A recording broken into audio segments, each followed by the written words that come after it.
Big time, knowing that diamonds in my teeth, I got a lot of shine. Yo, what's up, everyone? It's Black Friday. NFL Week 13 is here. We're coming out of a super fun Thanksgiving slate. Could not have gone more according to plan. But you guys weren't here for the Thanksgiving breakdown. Sadly. But me and Wow were very big on the Amon-Ra fade. And that was like one of the biggest things that came out of that show. Mm-hmm. And man, did it work nicely. First of all, I want to send out a big congratulations to Brozone for tying for first place for the Thanksgiving Million. What can you do? It doesn't get any better than first place in $1 million to first contest, even if you had to share it with a couple of unworthy friends. Unworthy. He didn't max it out either, which is sweet. Yeah. Looks like about 20 lineups there. So well done, Brozone. I want to be in the Brozone with Brozone after $1 million, right? Like those are the kind of people you want as your bros. Bro, let's go. So congrats to Brozone. DFS Army helmets up top again. Hell yeah. Also reminder, Black Friday is here. Big promo, BF 2024, 50% off your first month of VIP. 50% off, code BF 2024. Get in there, and you could be one of our bros in the bro zone that we like to call DFS Army Discord. You like how I tied that in? Didn't even prep that. It just came to me natural. We are talking Sunday main slate. We got a 10-gamer. And there's one game that lives to rule all the others, one to control the others. There are 10 actual games with one with the power to control them all. Oh, boy. Eagles at the Ravens, guys. 51-point total. You serious right now? Let's go. Lamar, Jalen, everything that you want in a football game.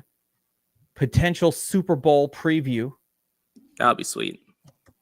It would be sweet. I could see, the Eagles can get there. They're in the discussion. Yeah.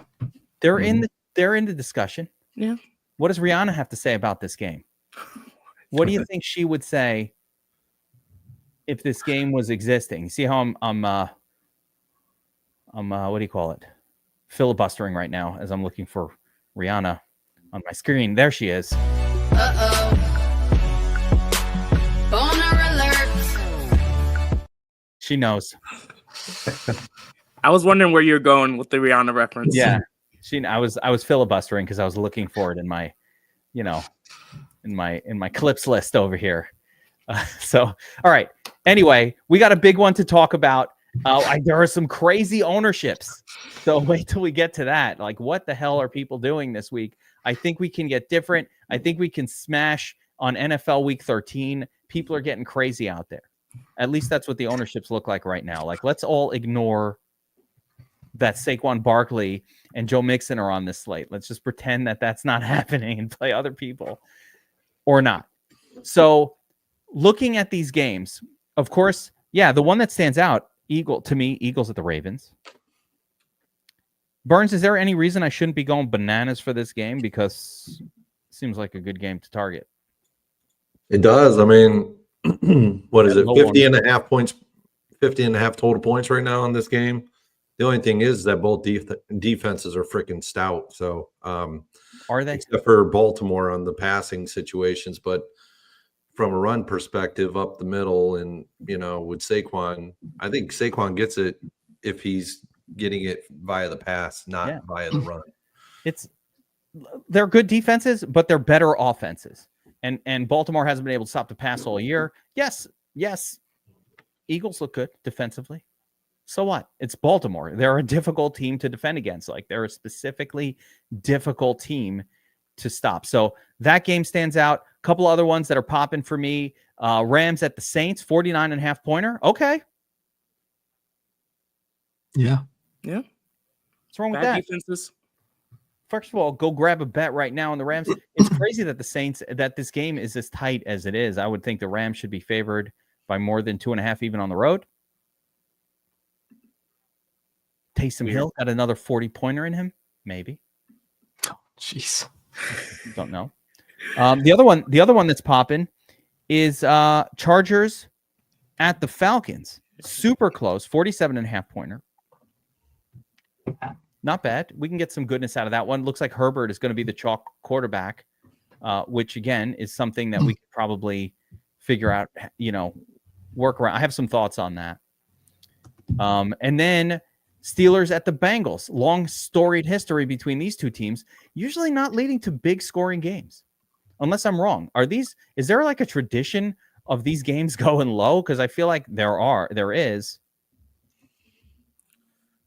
And yet I'm still kind of interested in it.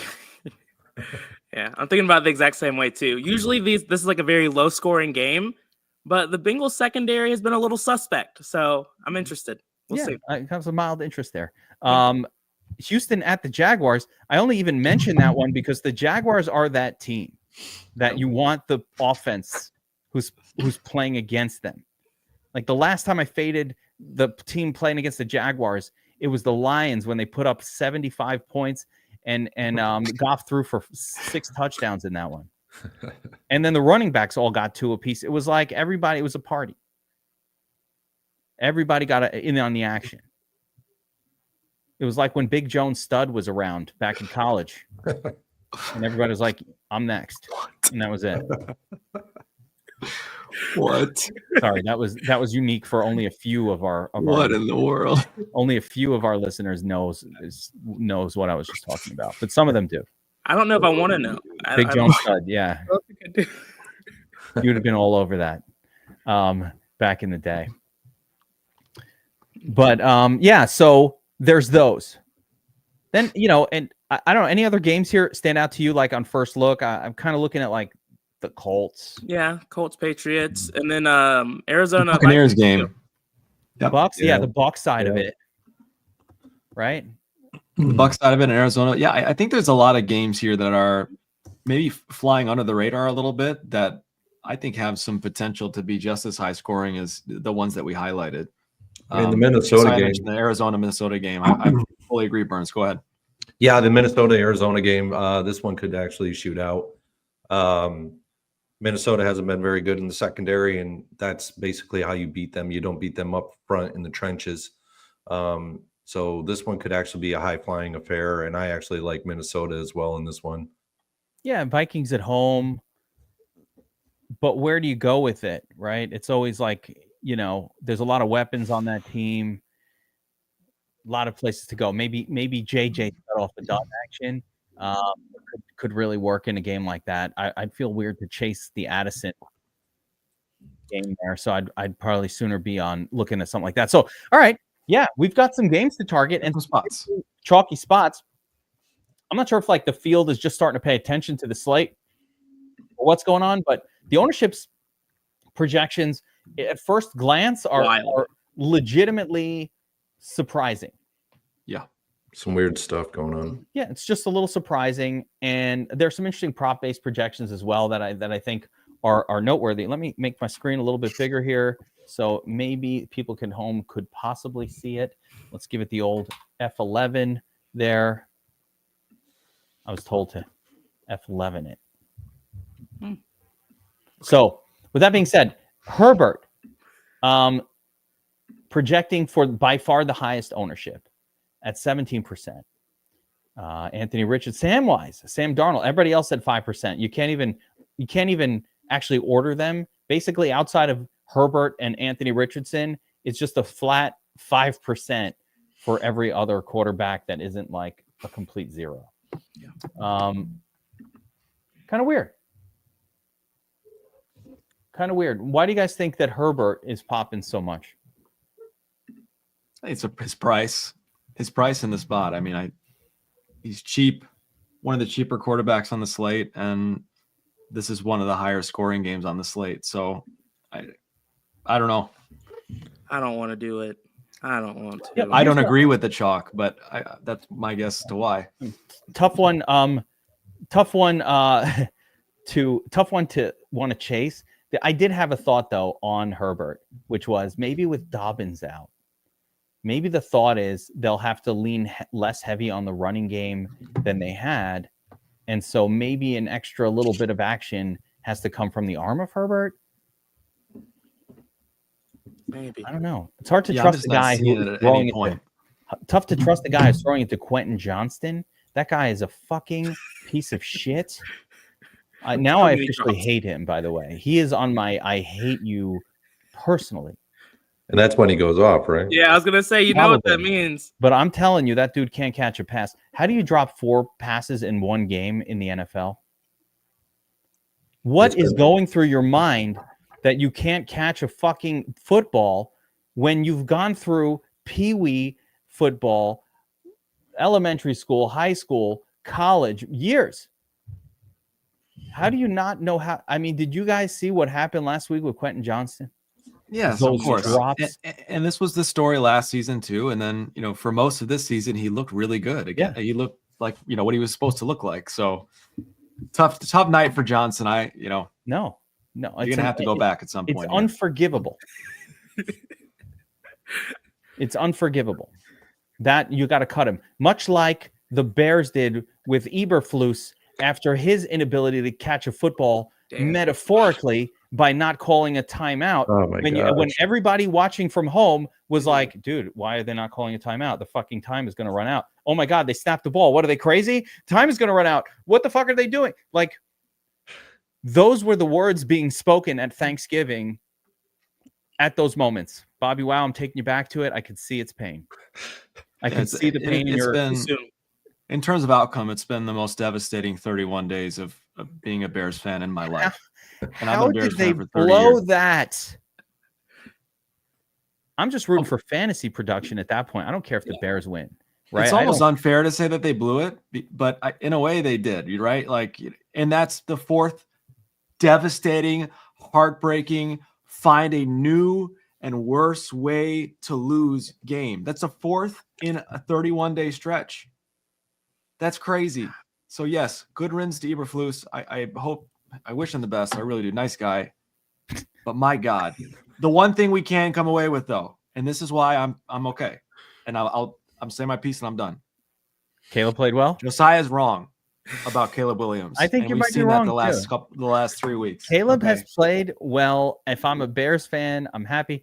But it's been some rough losses, but I'm happy with what I'm seeing out of Caleb. He does look like he could use a great coach though. They got to bring in somebody who's a real coach, not some bonehead who doesn't know when to take a timeout. When every fucking household in America, there are 100 million households tuned into that game, and in every single one, the same conference, like, dude, you got to take a timeout. Why aren't they taking a timeout? What the fuck is he doing? Why did you take a timeout, bro? Timeout, bro. Like, that's what was being said at my house, and I guarantee that was being said at your house too. That's right. Why did they hike? Why did they snap the ball? Look. Who knows? Why are they waiting? I can't talk about it. It makes me so sad. That was Players can improve though. We see it with the great Bryce Young. You can improve over the course of a season. So Caleb Williams, Bryce Young has never looked as good as Caleb has looked these last couple weeks. I'll say this too: the Bears are the best 4-8 team maybe on the planet that we've ever seen. I think just get a new coach. Just get a new coach and concentrate this draft on offensive linemen. Minnesota. They'll be fine. Detroit. You guys just have to concentrate on O linemen, and you should be okay. Literally, we had 12-year-olds in the house being like, "Bro, why isn't he taking the time out right now?" Like, my daughter was like, "Dad, I never watched football before, but why isn't he taking the time out right here?" Like, even the most non-knowledgeable person. One last thing. So I promised my 8-year-old son, I said, like months ago, I said, when I swear, I'll give you $1. And so you gave him $1, kept me in check a little around the house. The Bears they blew the game. They threw the ball, the timer ended.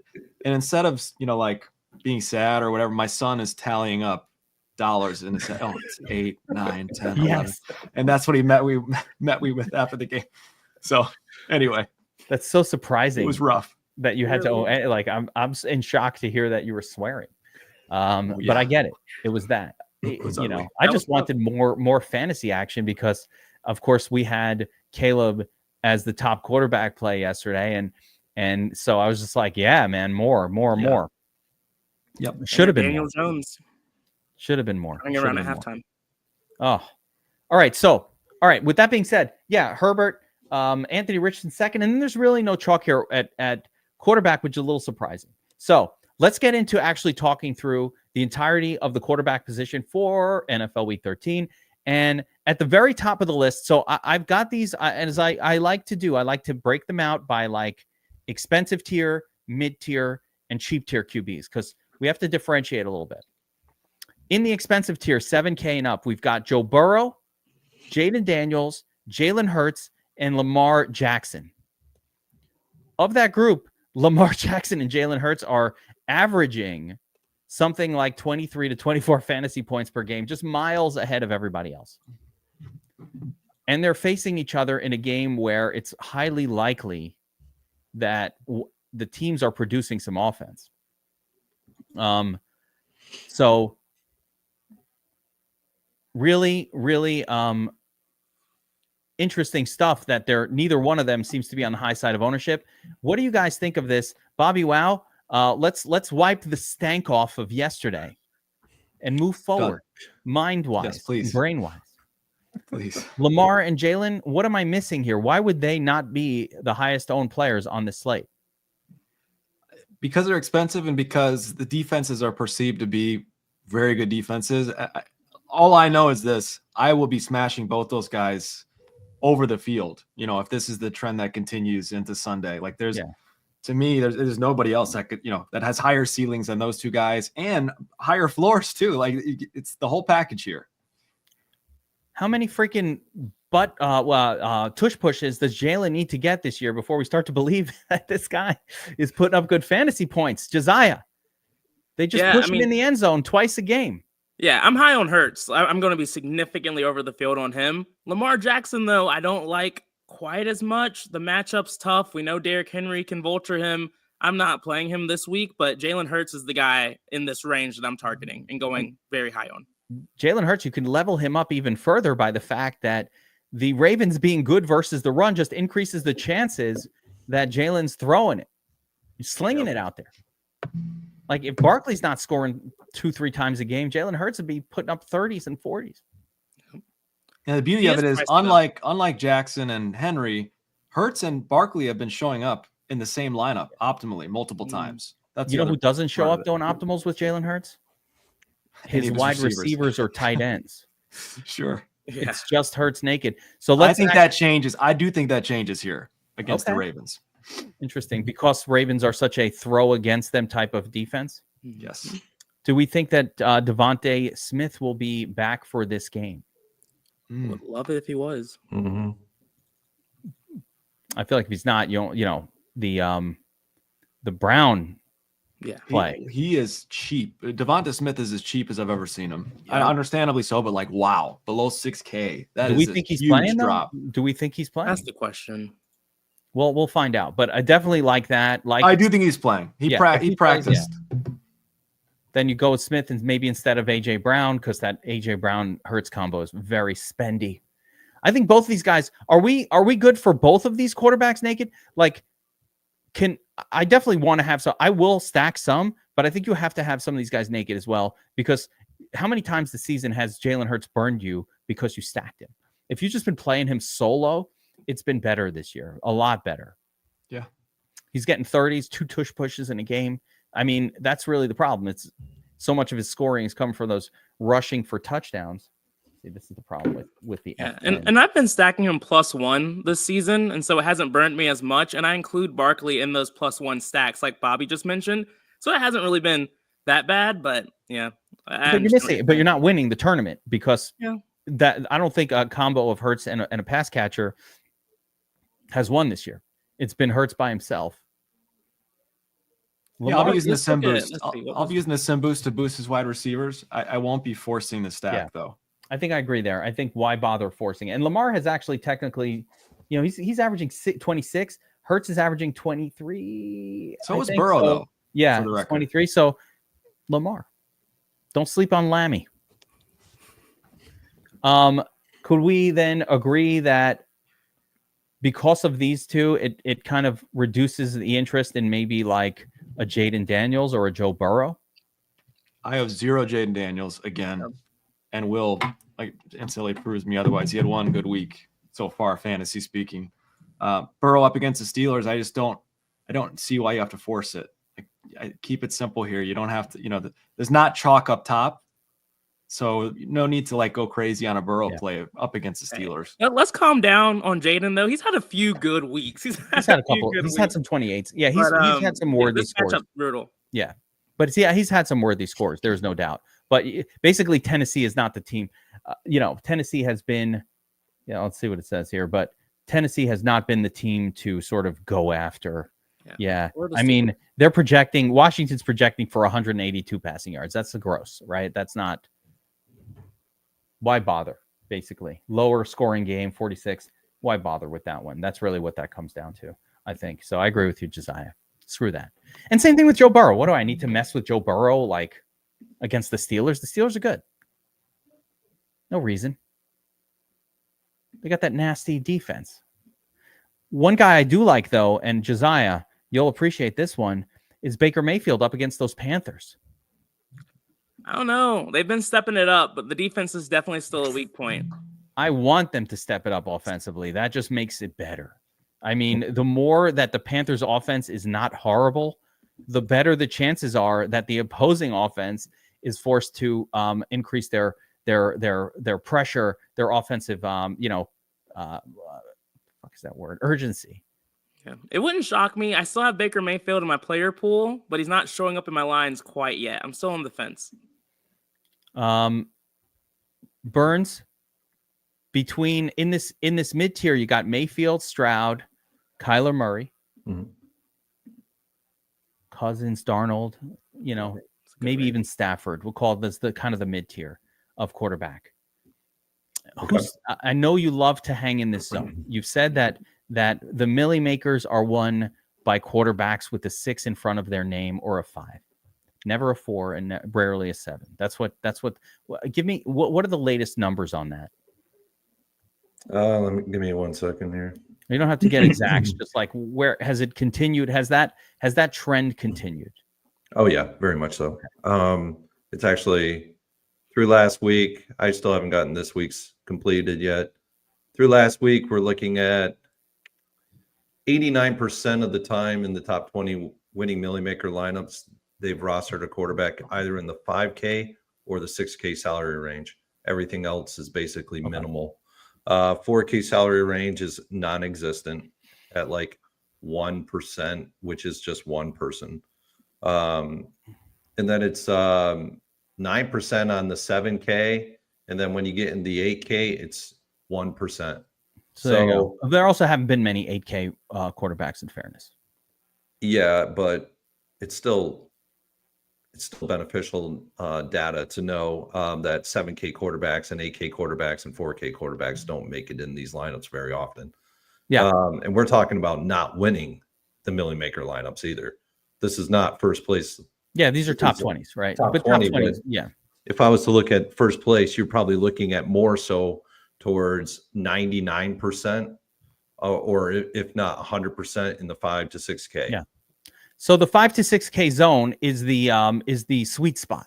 This is right, where I'll live. And that's where most of the quarterbacks are. In fairness, again, this is where I'll live in the Millie Maker. I'll live in this zone. I mean, I leave Lamar Jackson and Jalen Hurts for single entries and lower 20 max contests where the entrants are lower in volume. But when I'm looking at Millie Makers, I'm looking at this 6K range, and there are some very viable 6K quarterbacks this week. I think they could even potentially put up more points than Lamar or Jalen Hurts this week. All right. So what are you looking at here in the 6K range? Baker stands out a little bit. Great matchup. Goff just smashed that match. Well, actually, no. No, he didn't at all. The Jaguars and the Panthers are kind of the same shit. Whoa, okay, let's calm down. Teams, but what I meant earlier is the Panthers' defense has been a little bit better too. From a fantasy point perspective, they haven't been giving up as many points, which has been a little disappointing. But again, I'm not anti-Baker this week. It's just the last few weeks. Like we've been playing a lot of guys against them, and they haven't been smashing like we want them to. Tampa definitely projecting more for rushing yards than passing yards in this one as well. We have to talk about some of that. And Bucky Irving and all of that. But Burns, who are you on here So I am definitely on Baker. I think Baker may be one of my highest owned quarterbacks this week. He's a very viable, and he's got Mike Evans back for the second week coming back, and Mike Evans is in a supremely good matchup here. This one's very easy for me, like with Baker Mayfield. It is a stack with Cade Otton or Mike Evans. It's very simple. Cade Otton might be the best tight end on the entire slate. From there, I'm going back. I'm going right down to guys that are in really good spots, salary wise. They make things really good. Sam Darnold, I'm going right there. I'm stacking him and JJ. I'm not even worrying about Addison this week. It is not an Addison week. It's a JJ week. It's an actually, if you want to get really cute in your lineups, it's a JJ with Aaron Jones week. Trust me on this one. It's probably going to happen. Interesting. Aaron Jones could load. He could fire it up this week. Like him a lot. Other guys I like CJ Stroud again this week. Mm-hmm. I know he's away and he's been awful. I mean, downright awful this year away, and he was awful last year. But this is the Jaguars, and CJ Stroud could style on them. They actually styled on them in week 4. He had 26.5 DraftKings points. Nico Collins had 36.5 DraftKings points. I think this is a CJ Stroud with 2. You take him, you pair him with Nico Collins, and you pair him with Tank Dell. You call it a day. Don't worry about Mixon in those lineups. Nope. Have Mixon in other lineups. Yeah, avoid. Yes, and then from there, I'm going. This is where it gets a little weird for a lot of people, but there's a lot of metrics behind these plays. Anthony Richardson on the road in New England. Richardson will be second highest owned on the slate. Yeah, I don't like him as much because of the ownership. But from here, I'm going to Drake May at home. I think he's going to have a really good game against Indianapolis. It's going to be cold. Indianapolis could just not do well in this game. No one's going to play Drake May. That'll be a low-owned special. Yeah, trust me. Drake May could have a really good game. He's going up against the 21st defense ranked in fantasy points against the defense, against the quarterback position. Drake May has not been terrible this year. He's actually been semi-good efficiency-wise. He's got an 84.5 quarterback rating. He has a 4.4% touchdown rate, 65.5 completion rate. And I like the fact that he's going up against the zone defense. The zone defense has been in the top 20 winning Millie Maker lineups. Quarterbacks have been targeted that are going up against zone 75% of the time. So these are things that you need to really hone in on from a metric standpoint. From there, it gets dicey. I could see some action, though we never play him on this site, but I could see other people in the Millie Maker on this guy, Derek Carr. Metrically, he stands out, but production-wise, it's just not there this year. He did it in the beginning of the year, but not so much towards where we're at now. So he could be a guy that I could see a lot of people putting ownership on this weekend in the Millie Maker.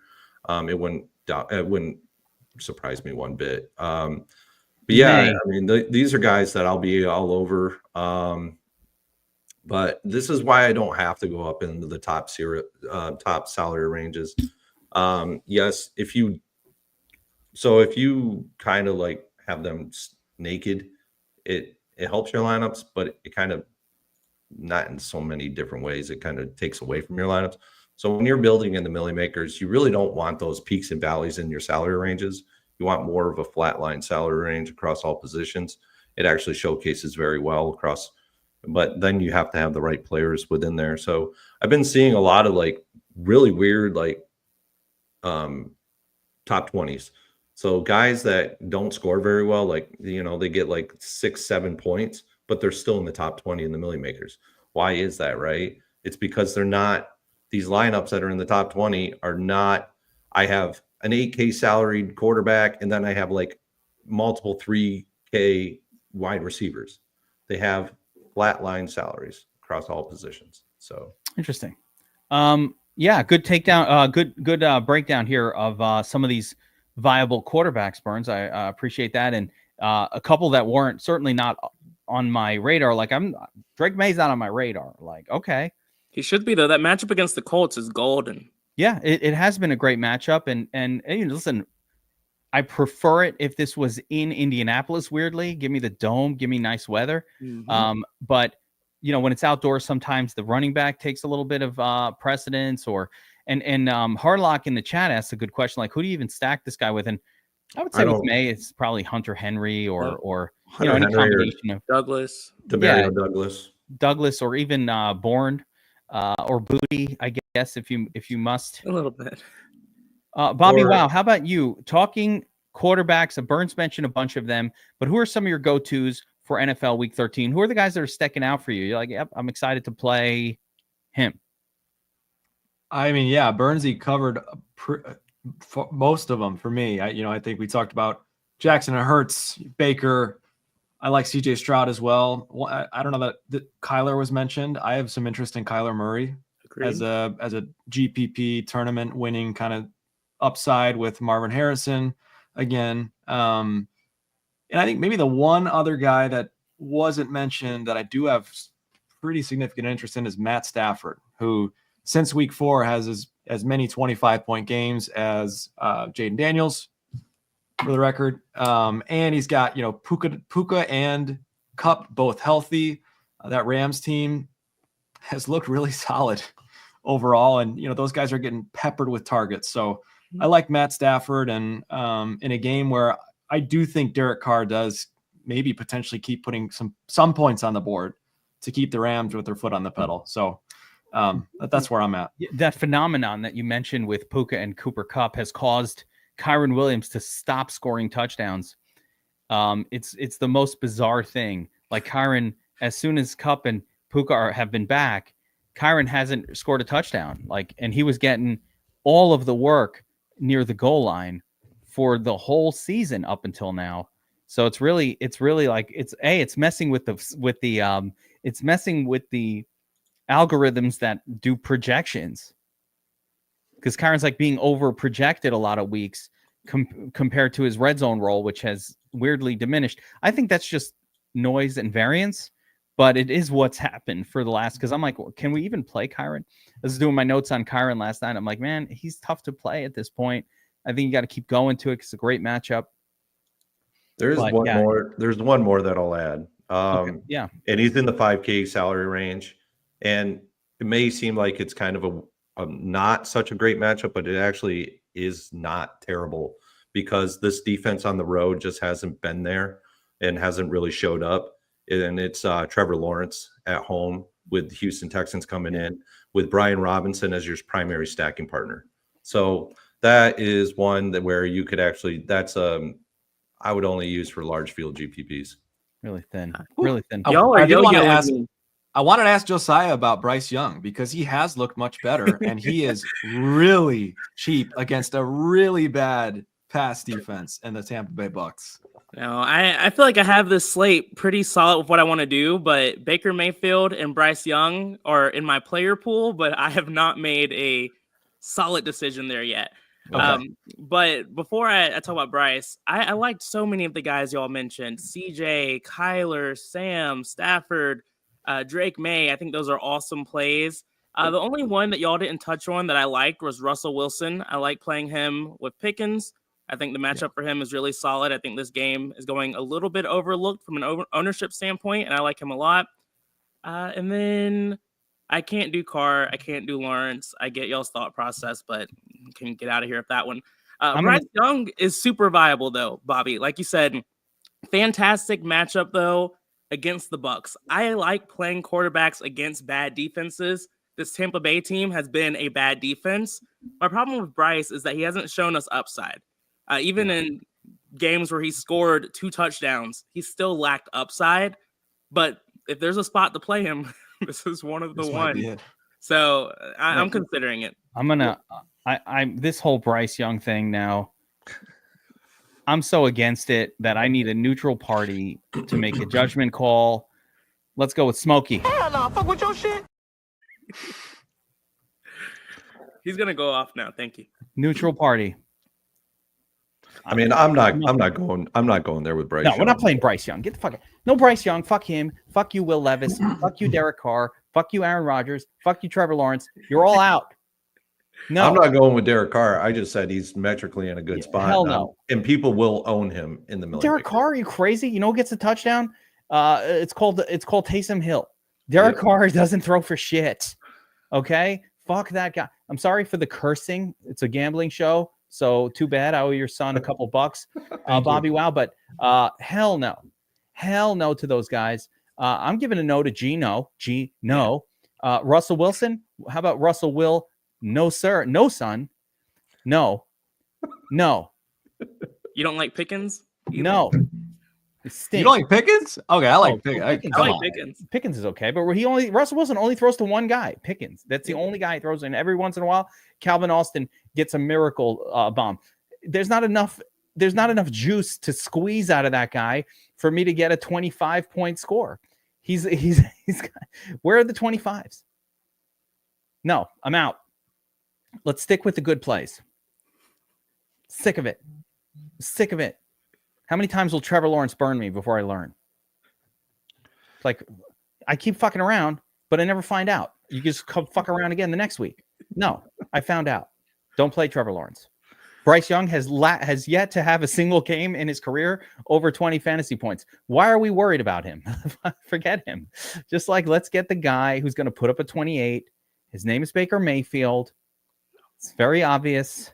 Well, I mean, okay, that's excessive. No, That's a big swing too. Wait, Baker gonna get you a 28.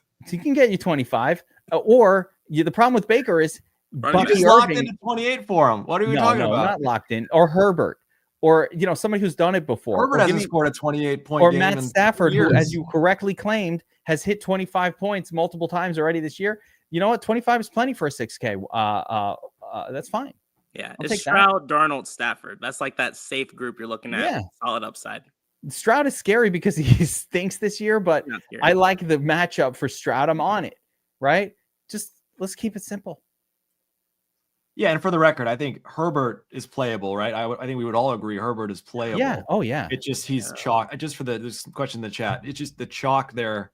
We're mentioning the other guys But who this aren't is quite good as chalk. chalky. In a lot of ways, it's not the worst chalk because the diminished running back situation for that team should cause a difference in how they produce points. Are they really going to lean heavy on Gus Edwards to be the full offense? That's all I'm saying. Like there's some at least there's some reasoning for that chalkiness that I find acceptable. I don't like the chalkiness though. It makes me not want to play him in like a milli maker. But before that came up, I was like, oh, Herbert looks like a good play, and then you see the ownership and you're like, oh, wait a second. Everybody is playing him and I don't like it anymore. Yeah, I mean, the one thing I will say, though, about Dobbins being out is that Herbert was doing better because teams were stacking the box against the Chargers. Yes. And then he was able to have a little bit more success. Now that teams are expecting them to pass, I don't know how he'll do in those situations. Yeah, I mean, but he's Herbert. He's a good player. He's an actual real life good player. The problem is he's throwing it to Quentin Johnston, who can't catch a pass, and so like he can even be playing well, and it doesn't reflect. I don't think that it's actually Will Dissly that's the most exciting player on that team for me. Not Ladd. I think it's No, the Ladd, of course, but the problem with Ladd is he's not running deep counters. He is playing a possession role. So Ladd doesn't do enough to cause the quarterback. Ladd can have a good game because he can catch 9 passes, 88 yards. Like he's a volume guy who can do great on DraftKings. But what he's doing is not enough to carry his quarterback's score to a 25 plus.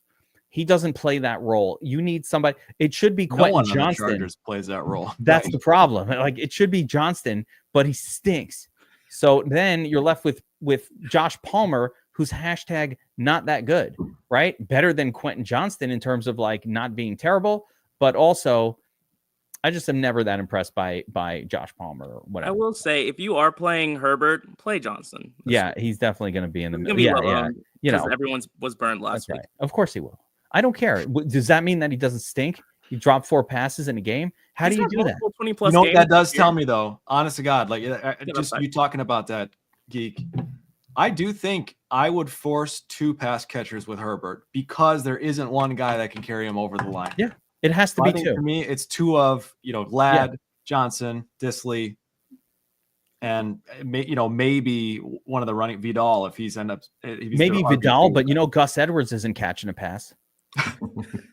True. That guy's, which is to your point. I think that's a good point. Like that might be a way to kind of circumvent some of the chalk. Is just to double stack. If you're going to do it, double stack it. But the thing is, every once in a while, Herbert does run for a touchdown. Like he does have that in his bag of tricks, and that's the downside. At some point, we got to tip the cap though, and just say, if you do that, you got me. You win. You got me. Who dat for life is thinking like Quentin, if you just don't throw him through too early, just starts daydreaming. That's why he can't. He just loses all concentration. That's what goes on with that guy. All right, let's shift gears to the running back position. And a reminder, let's say you hate all of the swearing that I've been doing about some of these quarterbacks. Let us know by smashing the like button and being subscribed to the channel. There's no way we know that you hate it more than if you smash that subscribe button on the DFS Army YouTube channel, hit the like button, and keep in mind, of course, that we have the Black Friday. It is Black Friday today, but this goes through till Cyber Monday, in fairness, but it's a special day. It's a special day where code BF2024 will get you 50% off a DFS Army VIP subscription, access to the Domination Station. You know who has access to the Domination Station? Brozone. Millionaire, Millie Maker winner. He should get the credit as a Millie Maker winner, even though he had to split it with a bunch of people. Absolutely, he does. Yes, yeah, 100%. I have $1 million takedown too, that I split with a lot of people. Super Bowl showdown, right? Did you lose money on it or something? No, crazy? no, I made money on it, but I didn't. I didn't make that much. It was a Super Bowl showdown. Gronk captain, of course. If I didn't win the showdown where Gronk was captain for the Super Bowl, I didn't even deserve to be, in this role. More people won it than didn't, I think. A lot of people won. A lot of I'm people. just kidding. Yeah, a lot of people did win. That's fairness. That's true. All right, let's shift gears and talk running back here. A lot of people won. Saquon Barkley, Joe Mixon. So this is another one. We've got some interesting non-chalk at the very, very top of some spectacular plays. And then as we roll down the list, we've got a Q tag on Breece Hall that might lead to, it doesn't look good for backup Jets running back situation, but man, could have led to a really, really great pay down option this week, but that's not there. And if I sort by projected ownership, in an interesting surprise, Chuba Hubbard and Alvin Kamara significantly outpacing the props. Let me show you something. The props do not like those guys at all. Let me show you guys this. I was trying to find a reason to not play those guys. Yeah, if you need a reason, take a look. Okay, so the props definitely do like Kamara, and Kamara's always going to bring a high floor. Gonna be good. Yeah, it's tough not to play him, right? Props love him, but I will say, like Chuba, look at Chuba's prop is 14.51, but yet his, let's call it standard projection is 19.93. So if you just kind of run standard projection models, Chuba's everywhere. But if you shift over to prop-based projections, Chuba, not so good at all. Look at this. 14.5, Josiah. 14.5. Yeah, I really don't understand why. The matchup's not great against Tampa. Panthers are probably going to be down in this game. I really did not see it with Chuba, but whatever. And he likes Drake. That's he's the another L. chalkiest guy, and it's kind of weird. It's kind of weird. It's kind of weird. I think we got to fade Chuba here at 6,700. Can I get a tournament tactics consensus here. Just on tournament tactics consensus. Chuba Hubbard showing 25% owned. Are we all very comfortable? Who is comfortable going under the field on Chuba? Is everybody agreement that that is a thing? I don't want to put words in any mouths. I'm unfriending him entirely. You will full fade him, Bobby. Wow. Full fade. Yes. There we go. Josiah, you. I didn't full fade, but I'm under the field. I'm around Under like the field. 15%. Jonathan Brooks comes in and gets some of those touches. No one's thinking about that. How about you, Burns? Yeah, I don't play home underdog running backs, even if they're the Alvin Kamaras of the world. Especially if the name's Chuba Hubbard. So now if you watch Tournament Tactics on Wednesday, we told you to fade Amon-Ra, or that the safe fade was Amon-Ra St. Brown. And if you did that, hopefully you made money on Thursday. Hopefully you had a great Thanksgiving. And now we're going to apply some of those winnings to Sunday by fading Chuba Hubbard in as supreme chalk. I like it. Now the other chalky play is Alvin Kamara, but he projects really well. The only thing I don't really get with Kamara is like he always gets these great touchdown props, but doesn't score touchdowns because Tay comes in and takes the touchdown. It's so prominent that happens that it's really scary to play Kamara chalk, but then every once in a while he puts up a 40. So I'd like a thoughts from the crowd here on Kamara chalk and what our feelings on that. Now that is not, underdog. I think he might even be, what is that matchup? I can't even remember. Yeah. Against the Rams, he's at home. It's kind of a good spot, nothing not to like there. So how do we feel about the Kamara chalk? Burns already said he's against it, right? I mean, here's other points. There's only one really good point for why Alvin Kamara could actually be utilized this week in lineups, is that he's facing a defense that is 27th ranked against pass catching running backs. Otherwise, the Rams are 5th in the league in fantasy points against the RB position. So for me, that's like a big no. And yeah, he's at home. He's an underdog. I'm not really seeing it in this one. There's another running back that could see significant ownership that's a home underdog, and I just don't like it either. So, but he's in a better matchup. Who's that?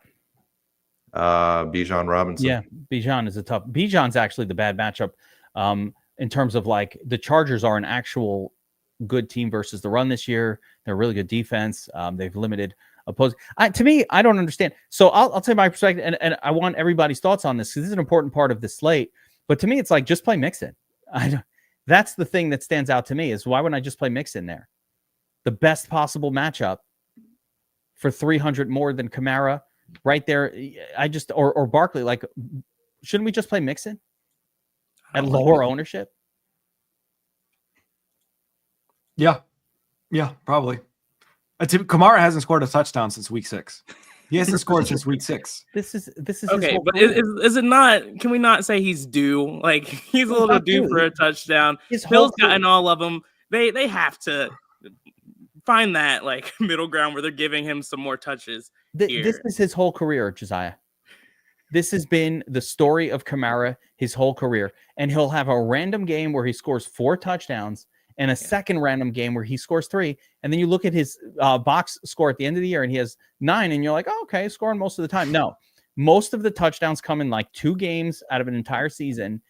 I know this because he's been on my fantasy teams and my redraft and my dynasty teams. And he is not somebody that can be relied on every single week. And especially in half PPR format, when you're not getting the PPR bonus for him, it's just not that great.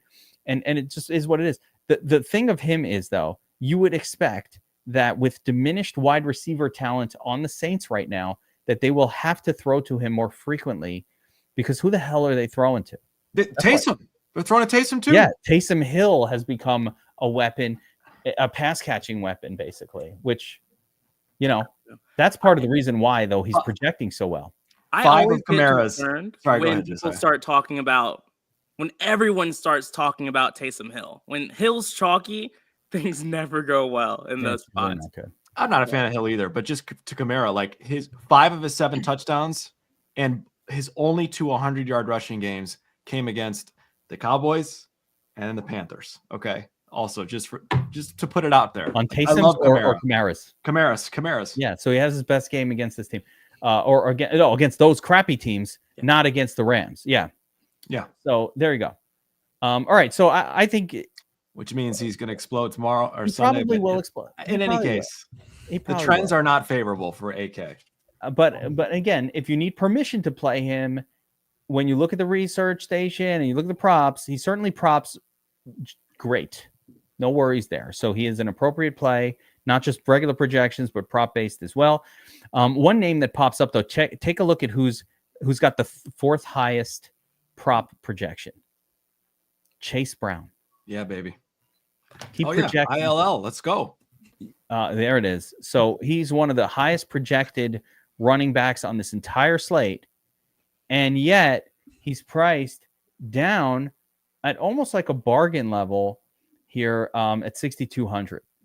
It's the Steelers, right? Yeah, it is a rough matchup against the Steelers.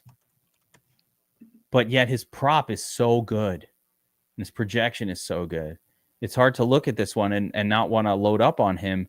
But at the same time, it's the Steelers. Part of the reason he's projecting so well is because he's seen 11, 7, and 5 targets over the last 3 games. That is a lot of targets for a running back. He's basically a combo. He's basically Christian McCaffrey right now. Like he's getting Christian McCaffrey usage. Like peak Christian McCaffrey usage. It's crazy. Yeah, he should absolutely show up in every run. There's no doubt this guy is core. He will be in every lineup, etc. Look at all the passing game work. You can't deny it.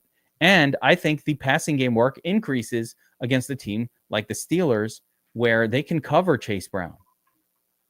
So who are you throwing to? You're throwing to Higgins? You're throwing to Chase? Not Chase Brown. Jamar Chase. You know, when I say those things wrong and I don't hear myself and then I get a comment about it. Joey Porter is going to be on Jamar Chase. Yeah, they can stop Jamar Chase. So, like, maybe they'll throw to Brown. All right. So let's continue on looking at these running backs, though. I know there are some sneaky plays here in the middle. So let's get to the middle zone, and we're going to go across the board. BobbyWow, be prepared. I'm starting with you.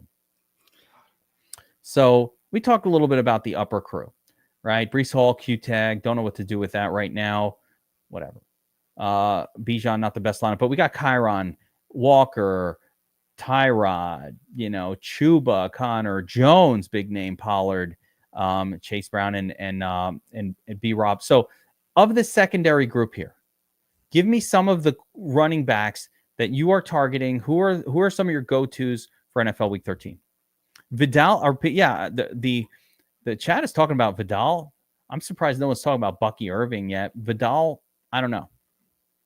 I mean, Gus too, right? Gus is maybe it's Gus. Everybody trying to get the second guy. What if it's just Gus?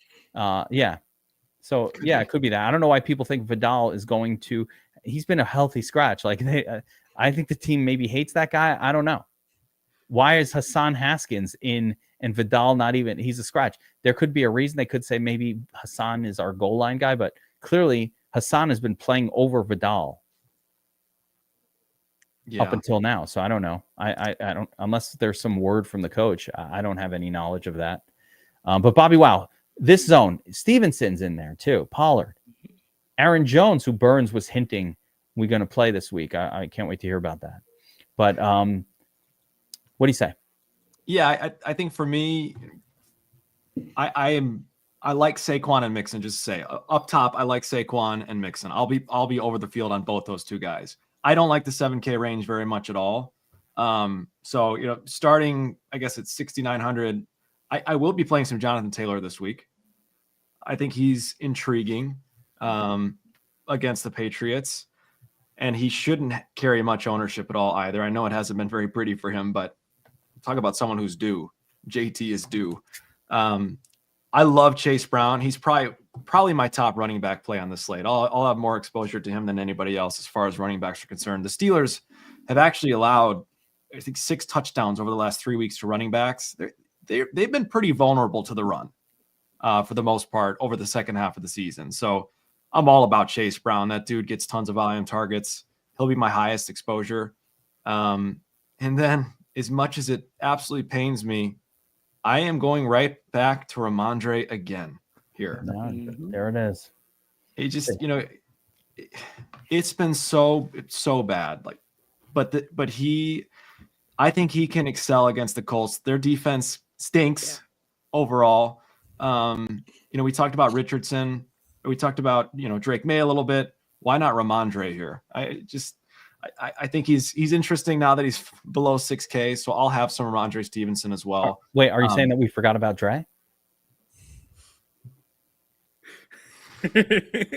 One might say. Forgot about Dre. My bad. I don't know that we forgot about him though. Unfortunately, I wish I had forgotten about him until now. But again, I think it all comes back to Chase Brown for me. I will be so ripe with Chase Brown. His projection stands out. If you believe projections, like if you just believe the props, if you don't believe the props, just bet against it. You can bet them to not hit. But like if you believe the props at all, he's miles above everybody at that price. Miles. Yeah, I like those spots. BobbyWow. You didn't mention a Bucky Irving. Why? He put up 27 last week. Caught 6 targets. Did you know that he was catching passes? Were you guys even aware that Bucky is catching passes? Yeah. I wasn't until I checked this, and I was like, what the fuck is going on with Irving? So was Rashad White, though. I mean, like, and Sean Tucker scored a touchdown. Like, I don't want to get cute with the Tampa Bay running back situation. If I'm going to play someone in Tampa, it's going to be Baker Mayfield and Mike Evans. I just don't want to delve into that niche here at running back. I don't think we have to explore that necessarily to take down a tournament. So maybe Josiah and Burns, you'll have a different take, but I will avoid that 3-headed monster as much as I can.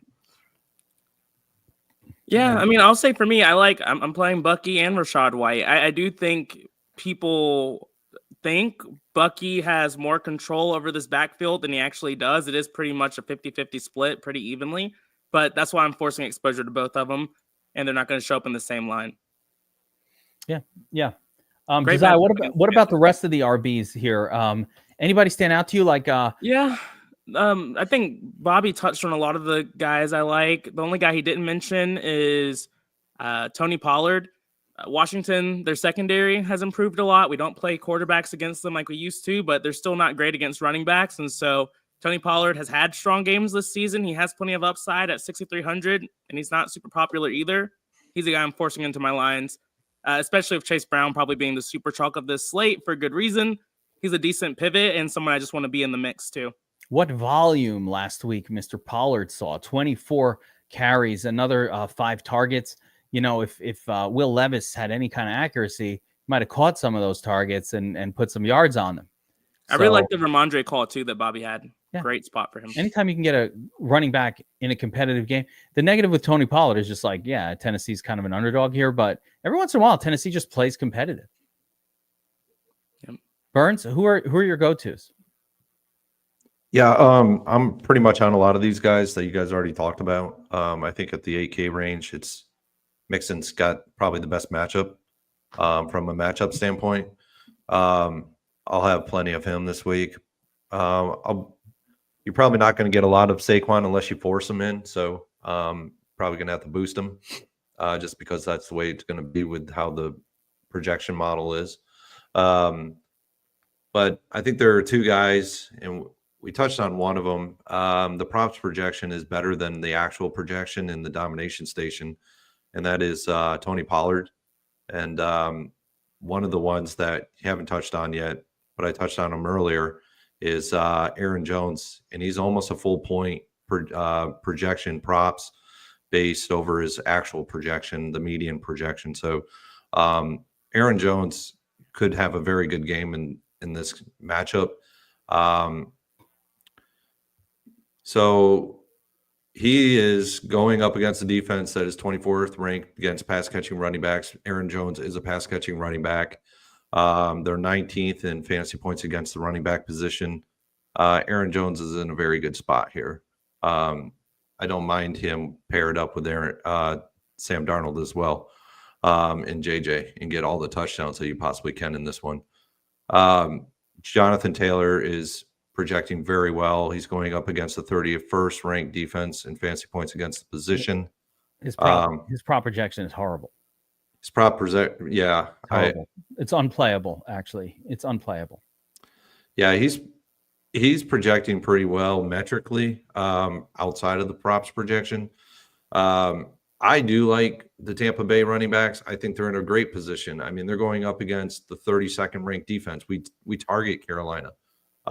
It just didn't work out last week, where we targeted them last week, and it just didn't work out. They actually had a really good game against Kareem Hunt in the Kansas City Chiefs, and they were pretty stingy against them. But you know, I don't mind them at all this week at all. I think it could be a really good matchup for them. It's a divisional matchup for them, so you know, they're going to have to get tricky here, and I don't see how Tampa Bay just doesn't style on Carolina, and Carolina just got really up for the Kansas City Chiefs coming into Carolina, and they just, you know, put it all out there as much as they possibly can. But this is a divisional matchup, and Tampa Bay is going to style on these guys all day long via the pass and the run. And then I do actually like Kyron Williams in this game. They're going into a very hostile environment in New Orleans, and I get it. I think Puka Nacua is the best wide receiver option you have this week out of these guys. They're number one. They're number one across the middle of the field is that of the New Orleans Saints.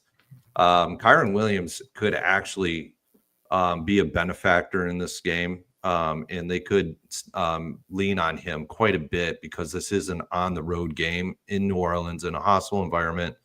Other factors that are in play for Kyron Williams, New Orleans is 25th ranked defense in fantasy points against the position. They're 31st defensive line against running backs, and they're also 16th ranked in against pass catching running backs. So there's definitely some metrics that are pointing towards Kyron Williams having a good game, more so than the actual passing game in this one. And I do actually think that Stafford is viable this week. It's just it's going to be tough because the only really wide receiver that I like him with is Puka Nacua, because I think Cooper Kupp's going to have a very tough matchup over the middle of the field against the New Orleans Saints this week. Interesting. Take a look at Kyron the last couple of weeks. You know, again, the Puka and Kupp healthy weeks, 0 targets for Kyron. I mean, this is just like a volume machine. He was getting 7 targets, 6 targets on average, and it just went to 0. And so that, you know, will that hold up? Will that continue? Will that change?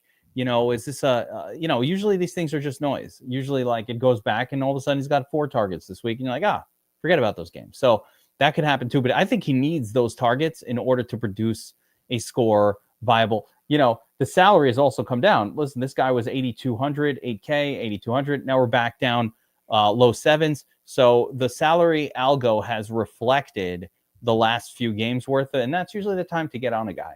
So I see it. I get it. It's hard because he's right there with Bijan, who's actually probably a better play. And, you know, there's just these names all around here that all look pretty good. So that part could be tricky. Burns, tell me, though, about Aaron Jones and convince me as to why he is the best running back to play this week. I've been on him since pretty much the slate went into salaries and gave the salaries. He had a very good week last week in a very difficult matchup. They leaned on him a lot in that matchup, and he produced. He was 25 plus, I believe it was, or maybe 24 and a half DraftKings points. Nobody was on him. Nobody's on him this week again. And he's at home. And he's bringing in a defense from the West Coast, a defense that, you know, it's just middling defense against the run. They're bleeding points to the running backs, and they're bleeding them basically through the air as well. And he gets significant amount of production in fantasy points through the air. A lot of people don't understand that. Like, he's not just the between the tackles guy. This guy gets a lot of fantasy point production through the air. He does get it via the ground as well, but he doesn't have anybody behind him. I mean, he's got Ty Chandler. Ty Chandler is whatever, you know. And if they're running the ball, it's Aaron Jones. It's exactly. He is your bell cow guy on this offense. And I mean, you know, Statsational model has them projected for 124 yards. Guess what? Sam Darnold does not run the football. If he does, it's like he's trying to scramble out of the backfield because he's going to get sacked. So Sam Darnold is not going to contribute to that 124 yards at all. Ty Chandler may have like 20 or 30 yards of that, but the bulk of this is going to come from Aaron Jones. And so AJ, I could see him getting like 100 plus yards on the ground and a touchdown, and he's going to get you. He's going to be in the winning Millie Maker lineup because of that. Potentially could happen because he's going to get the bonus, he's going to get the runs, and he's going to get the pass catching out of the backfield. So, and if he scores a touchdown, I mean, you're looking at 25 to 30 points out of this guy, just like last week. He's certainly in the middle zone of ownership, not going to be super high owned by any stretch. 10%, which is pretty neutral. And, and here actually, the last guy, we have not talked about this guy. I mean, some people are mentioning these two. So let's just get into the bargain basement guys. There are two of them. So first it's just Gus Edwards and Kamani Vidal, with Edwards kind of, for me, leading the way at 4,300 this week. How do we feel? And just like, hey, he's the starter. J.K. Dobbins officially out. We don't know what the story is with Kamani Vidal. He's going to play. Will he? Won't he? I don't know. But he hasn't even, like I said, I find a hard time thinking this is a guy that's going to take up a lot of work. They've been healthy scratching him. So I don't know what the story is there. I don't have an ear in the locker room, but it's hard to imagine they're going to bring him back unless the coach says, yeah, we want to give him a shot. Like, I don't know. I think they're going to go with Gus. I mean, right? I'm okay with Vidal. I mean, Gus Edwards sucks. It's that simple. We saw him get a few touches earlier this season against the Panthers, struggled all season, struggled.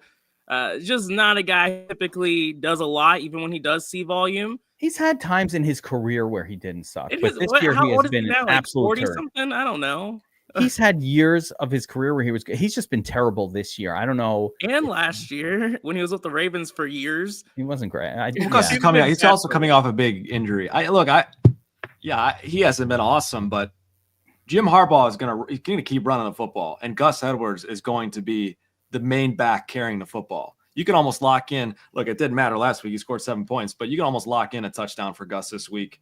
And if he happens to break a run, that's it. He's in the optimal lineup at 4,300. So as much as he stinks, the Chargers just run the football. They do. They have all season, and they're not going to stop. And Harbaugh has talked about Gus and how much he likes Gus.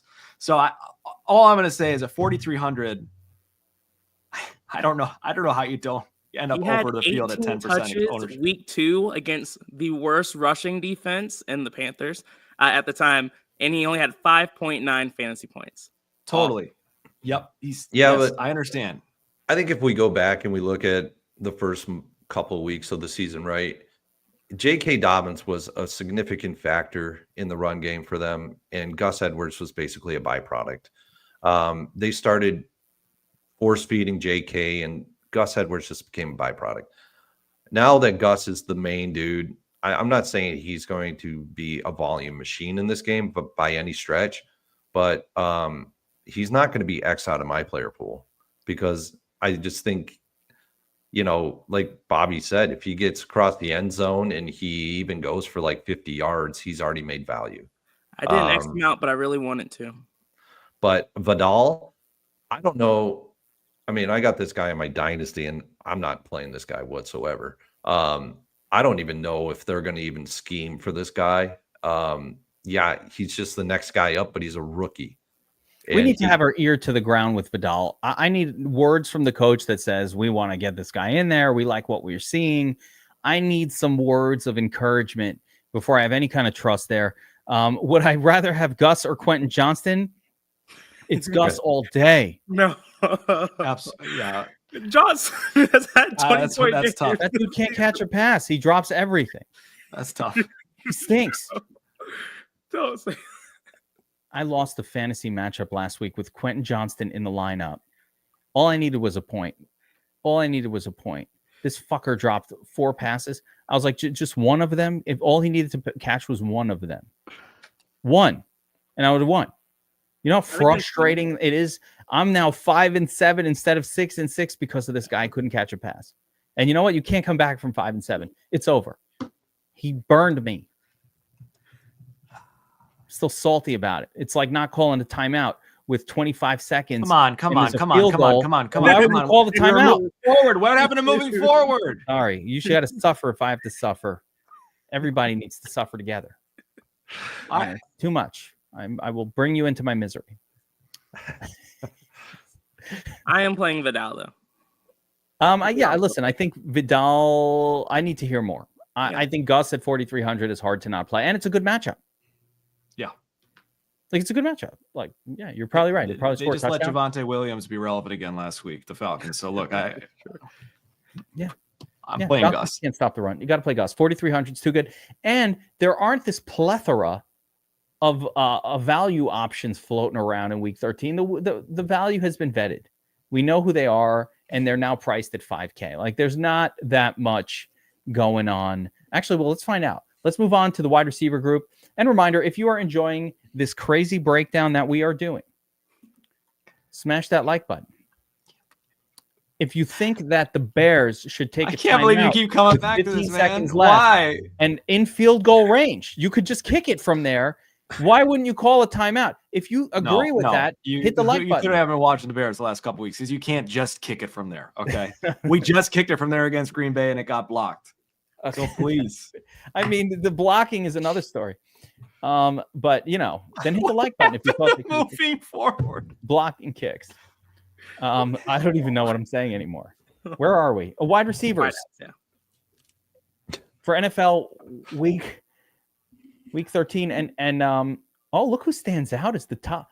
Burns, are you in charge of the projections? Puka not only expensive but stands out as the top points per dollar value. Okay, I told you, bro. There it is. Good call. He's schematically like way above Cooper Kupp in this matchup. Interesting. Like, I looked at the scheme, man, this guy is projecting so good. You're aware that Cooper Kupp had to work his way onto his college team, was not even barely recruited. That's what a hard worker he is. You put a chip on his shoulder. If he hears this and you put a chip on his shoulder, you're going to skew things.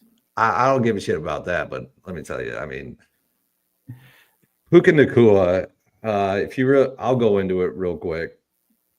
Puka Nacua, again, he is going up against a zone defensive scheme of 50%. So that means they're going to play 50% zone, 50% man. Against man defensive coverages, he has a 42.2% target share, 3.84 yards per route ran. This dude is legit one of the best wide receivers on the entire slate because of this.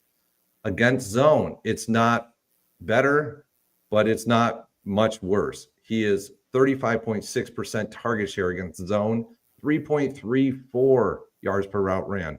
And here's the kicker for me. The guy that he's lining up against in zone coverages, he gives up 10.15 yards per route ran in zone coverages. This dude is going to blow up. If he doesn't blow up, then shit happens. That's fantasy, right? Yeah. Well, I like it. I like that there's numbers backing up the conviction. So, Puka it is. Core play. Let's go. I just sorted the wide receiver group here by ownership. Puka's up there, though. He's not going under the radar. Puka and Cooper Kupp, very popular. Mike Evans up there.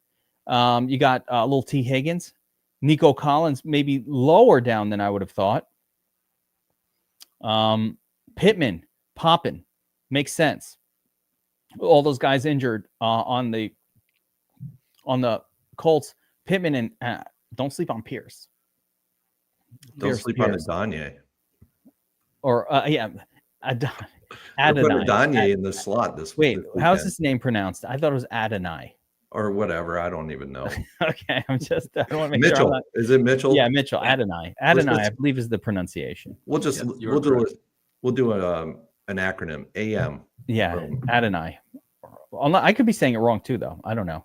I think we had Achan. Still, I'm not sure how that's pronounced. So there we go.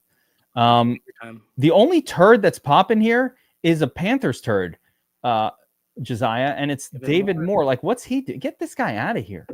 He saw a ton of targets last week against the Chiefs with Coker out and the tight end out as well, Sanders. Yeah. He saw a big increase in targets. And so I get it. It makes sense. He doesn't have like a crazy high projection either. I get it.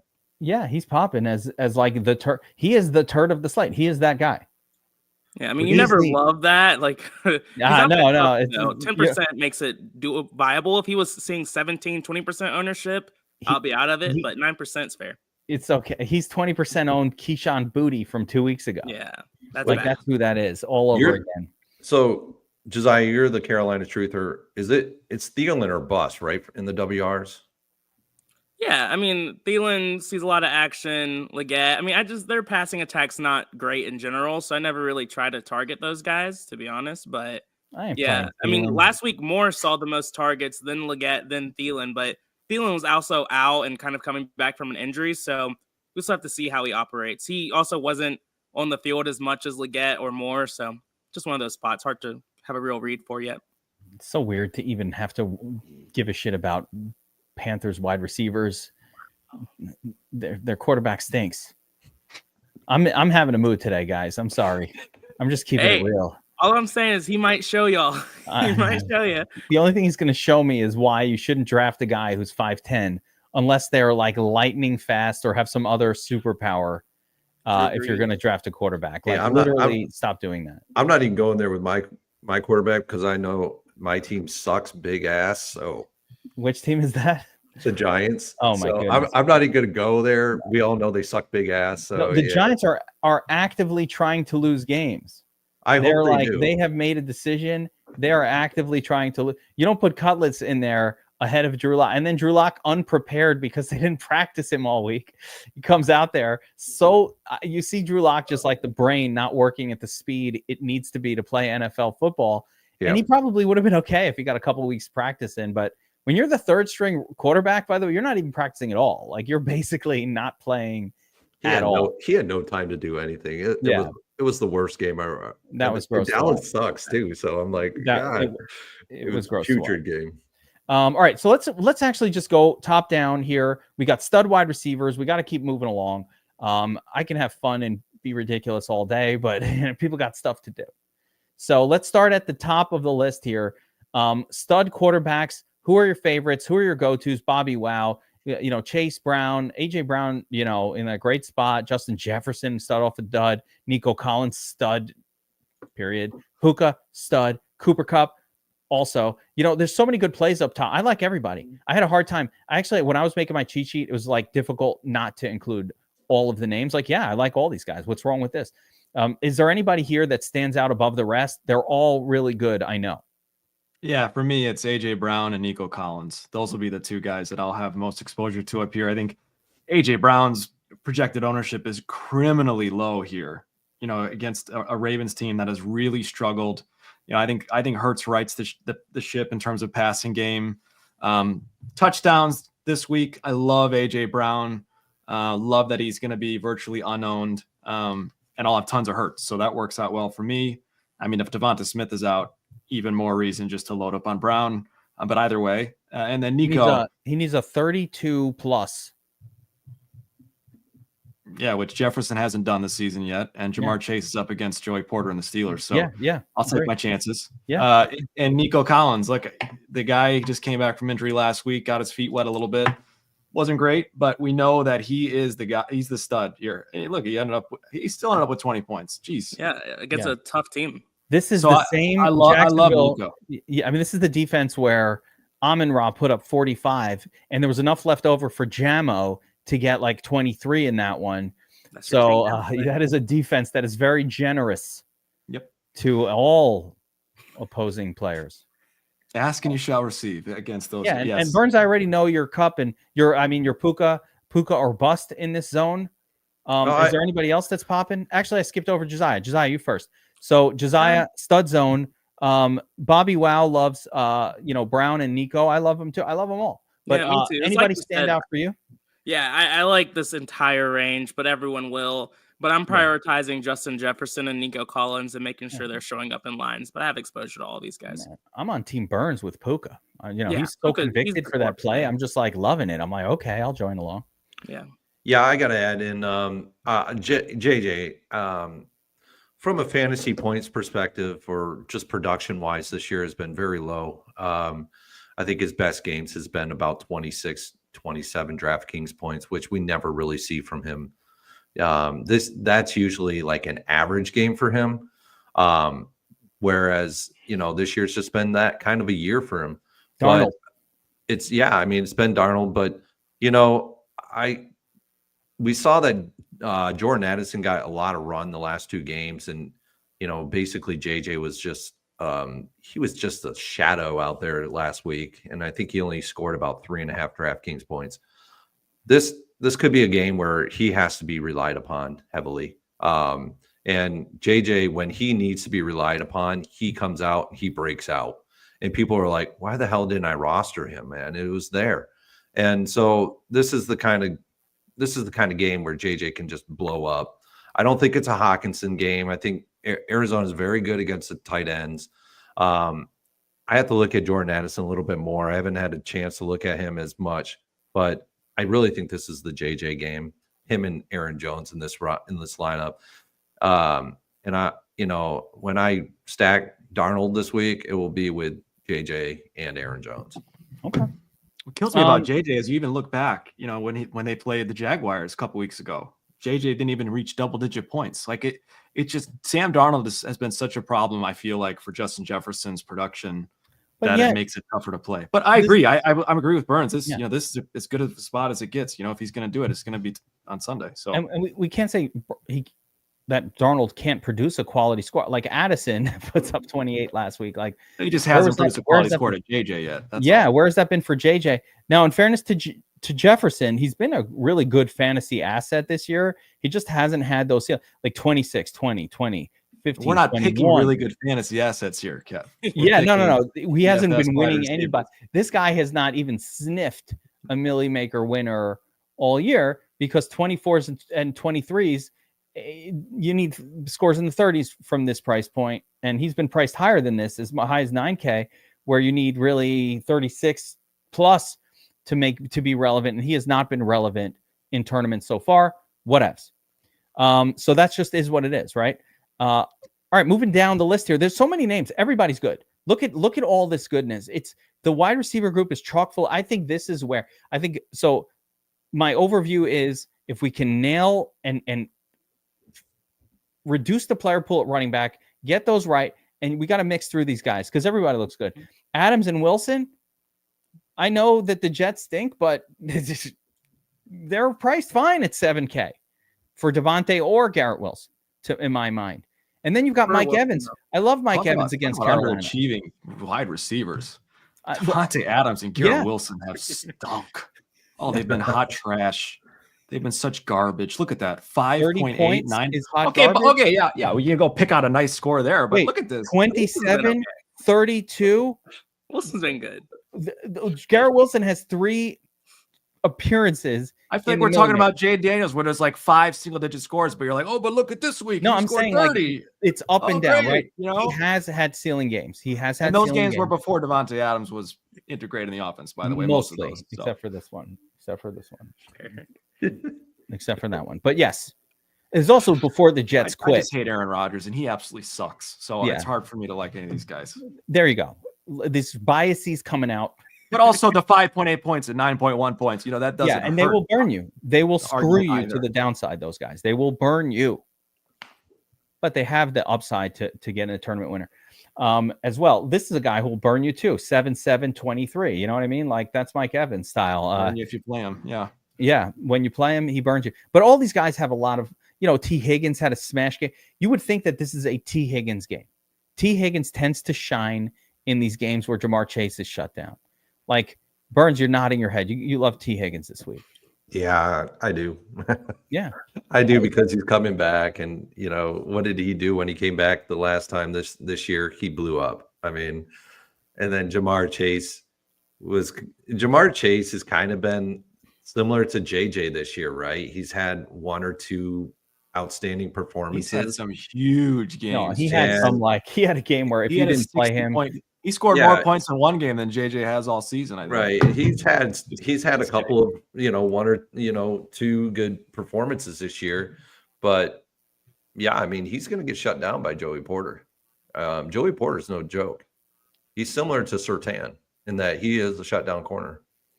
I want to talk about the Bears guy. In that, when we discuss these names, I need to start making who's the corner on the Bears that Yeah, shuts you know why we faded Justin Jefferson 2 weeks ago? Because of that player on the Bears. Yeah, you know this is like the secret. Or Amon-Ra. Player on the Bears. What's that guy's name? I need to know the name. I want to start. It's Jalen Johnson and Kyler Gordon. Yeah. It's both. It's Yeah. a combination of those two guys. Oh, it's combo. Okay, yeah. I want to commit it to memory though. Jalen Johnson, Yep. new stud Kyler cornerback, Gordon. And then name Spider-Man, brand Kyler cornerback. Gordon. Once you name the Jalen corner, Johnson is probably the best cornerback in the league, by the way, statistically speaking. that's what I'm talking about. That's that stuff. Go look it up. Come on. All I need to know is fade WR1 against Chicago. Okay.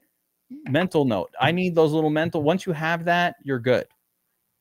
So with that being said, scrolling down Pickens, Evans. So do you guys Matt?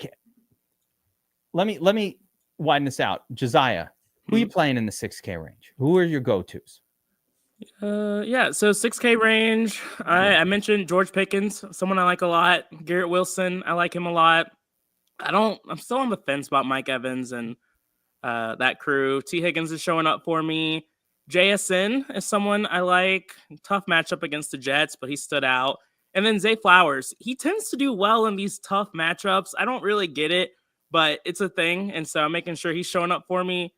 And y'all already talked about Ladd, so yeah, we got a little bit of that. With Zay, I love the range. I like that. I like that the salary came down a little bit for Zay there. So yeah, that's nice. Zay was priced up close to 7K for a minute. Yeah, 68, 72, 7. Oh, too much money.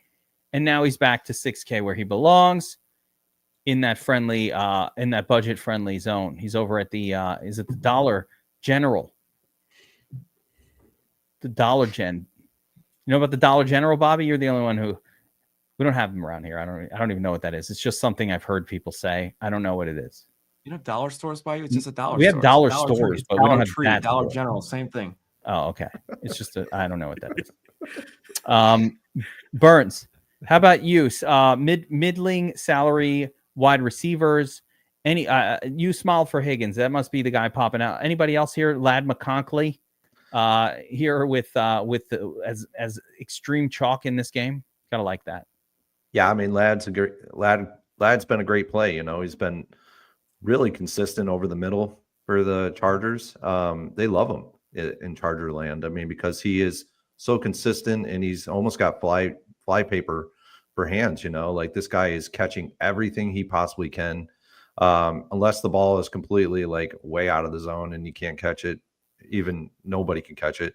But other guys I'm on, and I'm surprised not a lot of people are on him, is Drake London in this matchup.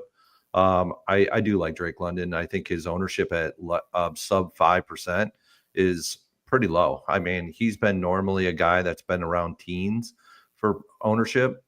And so I actually do like him in this matchup a good bit. Another guy that I do like this week, and I'm going right back to him, is MHJ. We beat Minnesota over the top. MHJ is an over-the-top receiver right now. He is stretching the field. Yes, we were on him last week, and he didn't produce last week. But guess what we do in fantasy? Studs off duds, right? So come on, man. And then That's a lot of duds. Yeah, but hey, he's okay. For a rookie wide receiver, he's competent. I love him. He's a Buckeye. Bias. He's only 3% owned. You'll get a very low owned Marvin Harrison Jr. this week. Yeah, you play him with Kyler, it's even better. But a guy that I think, I think this guy could actually blow up this week. He hasn't had anything really going for him fantasy production wise. Is Tank Dell. I think a lot of things could go right for this. Jaguars are the worst defense in passing situations in the entire NFL. We have it on the Statsational model. And Statsational model has CJ Stroud projected pretty well in terms of yardage. And if you look at their score on the defensive passing, they are the absolute worst defense in the NFL. But this is going to be, if we have CJ Stroud and CJ Stroud produces a good fantasy output where we're looking at 25 plus fantasy points, that's a good fantasy output for CJ Stroud. He's going to have to carry 2 guys with him. And it's going to be Nico and it's going to be Tank Dell. And if we think that it's not that way, then go with Joe Mixon and call it a day, because that's just how this game's going to work out. Stroud cannot get there with just Nico. He needs a second. He's got to get there with 2. Yeah. It's of course, Nico, it's going to wind up being like I John don't know. Mechie. Yeah, It'll be Mechie. That's a problem. Is he throws 2 touchdowns to Nico and then throws a 8-yard touchdown to Jordan Akins or whoever it is, It's and then he gets challenging. there with 1. Yeah. You get there with or Mechie or some other Mechie or his Hutchinson, whoever. Schultz. All right, Bobby Wow. Anybody in this zone, or I want to kind of talk about the cheaper, the lower cost. This is where we got to live. We got to live in the low cost. One name to bring up is just Devonta Smith. If he's active, I am playing a boatload of him. No one under 6K, including Tank Dell, touches what Devonta Smith is capable of in this matchup for me. So I'll have a boatload of Devonta if he is active, and I think he will be. Yeah. So this area here, when the guys with a 5 in front of their name, right? There's a few that, you guys already touched on Tank Dell, but I'm looking at, you mentioned Devonta Smith. If he's active, great, love it. Then of course you have Calvin Ridley, who's had some ups and downs this year, but some occasional up games. Same with Bryce Thomas Jr., who I think BTJ, Brian Thomas Jr. might be very, very popular here. Yeah, you liking him? So, I'm worried about the AC joint and what kind of Trevor Lawrence we're actually going to see. Can he throw? All that. But yeah, Brian Thomas is way cheaper than he's been and projects very well. His best fantasy production came with Trevor Lawrence at the quarterback helm. Oh, yeah, I bet it did, because freaking Mac Jones stinks. Yep. So Lawrence turning into Cam Newton. I feel like Lawrence is following the same trajectory as Cam here. Whoa. Cam Newton's a MVP. He's on the way out, Super on the Bowl. trend on the way out. Okay. But I feel like we can't even put them in the same trajectory because the ceiling isn't even comparable. Man, there was no where ceiling. was this voice when we're talking about Jameis? How dare you? Wait a minute. Jay Joe Cutler, Flacco, maybe. where were we? Josiah went full Greta Thunberg just there with a little bit of How dare you? Happy Black defending Friday, Cam everybody. Newton right there. I love that. The outgoing trajectory, please. All right. So wait a minute. Dude, we haven't had this much going back and forth debates in a long time. I love it, man. That makes this show a lot more fun, but it really does. So, all right, here are the names that strike me as interesting with a 5 in front of them. You got, and it's not Quentin Johnston. I'll tell you that right now. Michael Pittman Jr.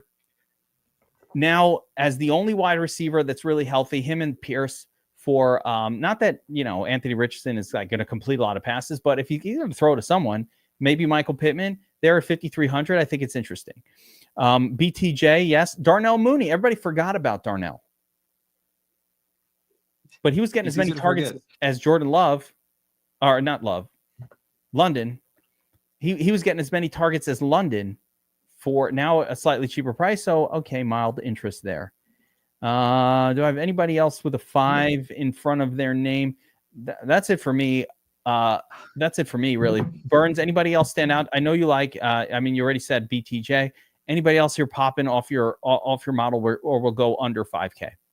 Yeah, if Devonta Smith is ruled in, this guy is Smith. this is primo matchup time. Yes. So we're all kind of in agreement here. Smith, maybe Brian Thomas Jr. Brian Thomas Jr. is going to be very chalky. A little bit of Pittman.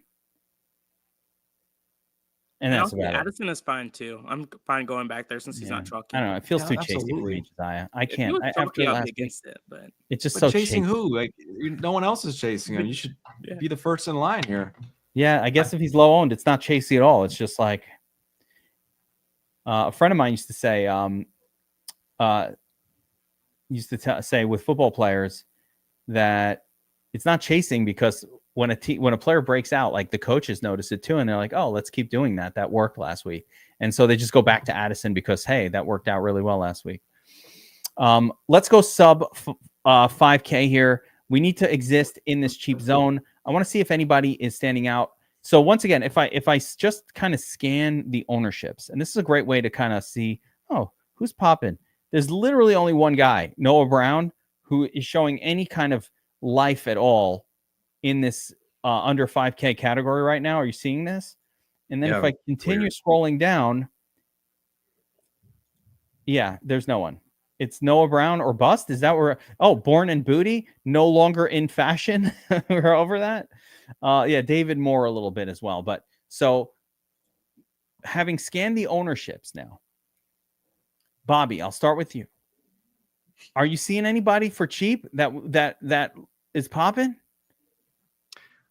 Popping would be strong. I don't know that anyone's popping necessarily, but I will say there are a couple guys down here that I've got some interest in. I think maybe the one guy I'll call out is 4K DeMarcus Robinson.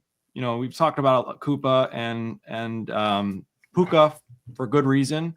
DeMarcus Robinson is playing 80% of the snaps at WR3, and he scored another touchdown last week. He just seems to be involved, and this could be a game where the Rams offense is doing things and doing a lot of things. So he's a little bit intriguing at 4K, but again, it doesn't necessarily pop off the sheet for me. So I'd say he's probably the number one target, at 4K in that range for me. No one else standing out.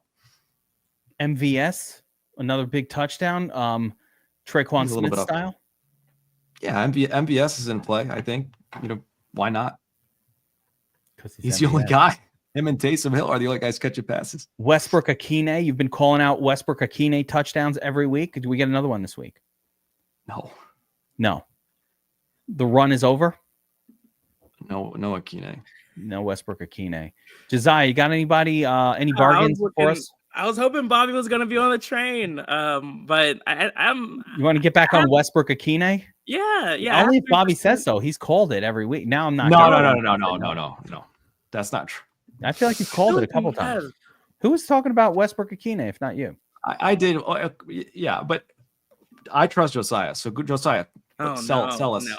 I liked him. I mean, the matchup was just fine for me. But yeah, good call. Jelly nothing else stood out. Yeah, Adonai is playable, I guess. Adoni. Yeah. Burns, anybody popping in the Shark Lab model here? Noah Brown, sure, I guess, but anybody who's in this zone here, I'm not seeing any ownership on any cheap guys. I don't know how we're going to make lineups. Yeah, Noah Brown, that's too much ownership on that guy. Talking about somebody that just pops once and that's it. AM for me, he's got some good scheme metrics because, with Josh Downs out, the last time Josh Downs was out, AM produced. Actually, you know what? His nickname is AD, and now I remember it. Like people from his college days, they call him AD. All right, ADM. Yeah. ADM. All right.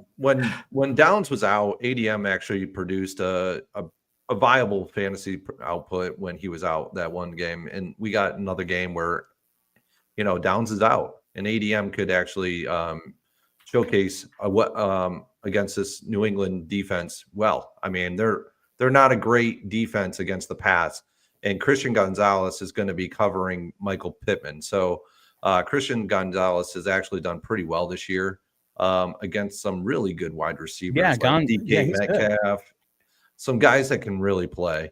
I don't know that he'll be on Pittman though. Pittman plays in the slot. They got him projected to be on Pittman. Interesting. So, and Pittman's he's on the right hash, not on the slot. Then I'm putting him in the slot. ADM is going to be in the slot. Okay. So, but looking at these other guys, I mean, there's some interesting looking props projections for a couple of these guys versus their median projection, like the Mario Douglas. I mean, his prop projection's actually looking pretty decent. He's projected to be at 9 points. The median is about 9.8. So that's actually not terrible. And then Adam Thielen actually has a pretty good props projection to his median projection as well. I'm not saying like I'm going to be that in love with these guys, but if you're at, a little bit over field weight, that's not bad at all to have some of these guys in your lineups. Yeah, I like the Thielen call. He's lacked a bit of upside this season, and by a bit, I mean a lot. But like I said earlier, decent matchup. Same reason I was considering Bryce. But yeah, I like that. But he's been hurt Two other all guys year too. Two other guys just to throw out there. I do think Josh Palmer is in play. He's been awful, and I agree with you, Geek. He makes me so mad just even plugging him into my roster. But he's only good for drawing pass interferences. He got some targets last week, and he's been on the field a bunch. And I think Mechie is more involved than most people think. So John Mechie, I will have some legitimate exposure to Mechie, who has essentially become the WR3 for that team. I mean, he was on the field for 80% of the snaps last week. Got some targets. I don't know if last week was the week he caught the touchdown, but he's been involved. So I will definitely have some Mechie exposure as part of my CJ stacks. He's on the field. He's there. Yeah, I mean, look, 3 targets, 6 targets. Yeah, not great, but 4,100. I don't mind it against the Jaguars, who are as bad as it gets. I think the 80 Mitchell call is actually, it's really not bad. The call, yeah, I agree. We like Richardson a little bit already. He slings bombs. Like, this dude is not completing 20 passes anyway. You're just looking for the one play with him. Or Mechie's two numbers look better though now that when you pull this up. What's that? Mechie's numbers look a lot better when you pull Adonai's numbers up. At least there's an injury causing this guy to play more. With Mechie, he's just like, there's no one hurt. It's just his usual role. So yeah, what we learned from that discussion right now, and Pierce is okay too, but what we learned from this is that it is thin at cheap wide receiver for NFL Week 13. So we're going to have to be creative. Maybe we're going to have to play double tight ends or throw the Gus bus in the flex as our last spot. Like, what are you going to do? I need a 4,300. Am I playing a starting running back on a favorite team against a terrible rush defense? Or should I play freaking, John Mechie? I mean, who gets 3 targets and we're hoping one of them is a miracle. Like, I don't know. I think you're probably better off with the guy who's likely to score a touchdown. Yep. All right. Speaking of tight ends and the possibility of a tight end in the flex, let's take a look at the tight end position and see if anybody is standing out as a strong value. First, I'll start with the value. Taysom Hill. Ooh. Taysom Hill, a value at 5K. What the hell is going on? Right? I need to see what's up with him. Can someone tell me why he had 10 targets last week? Yeah, because they have no other wide receivers. And I think you have to believe that will continue. If he got 10 targets last week and that's not just a fluke, like that wasn't just a blowout run thing, he's the best how player are we on the board. not? I mean, he's the best player on the board. Yeah. Seriously, like what are we doing here? Yeah, you know what was crazy? Near the goal line, he did 10 targets.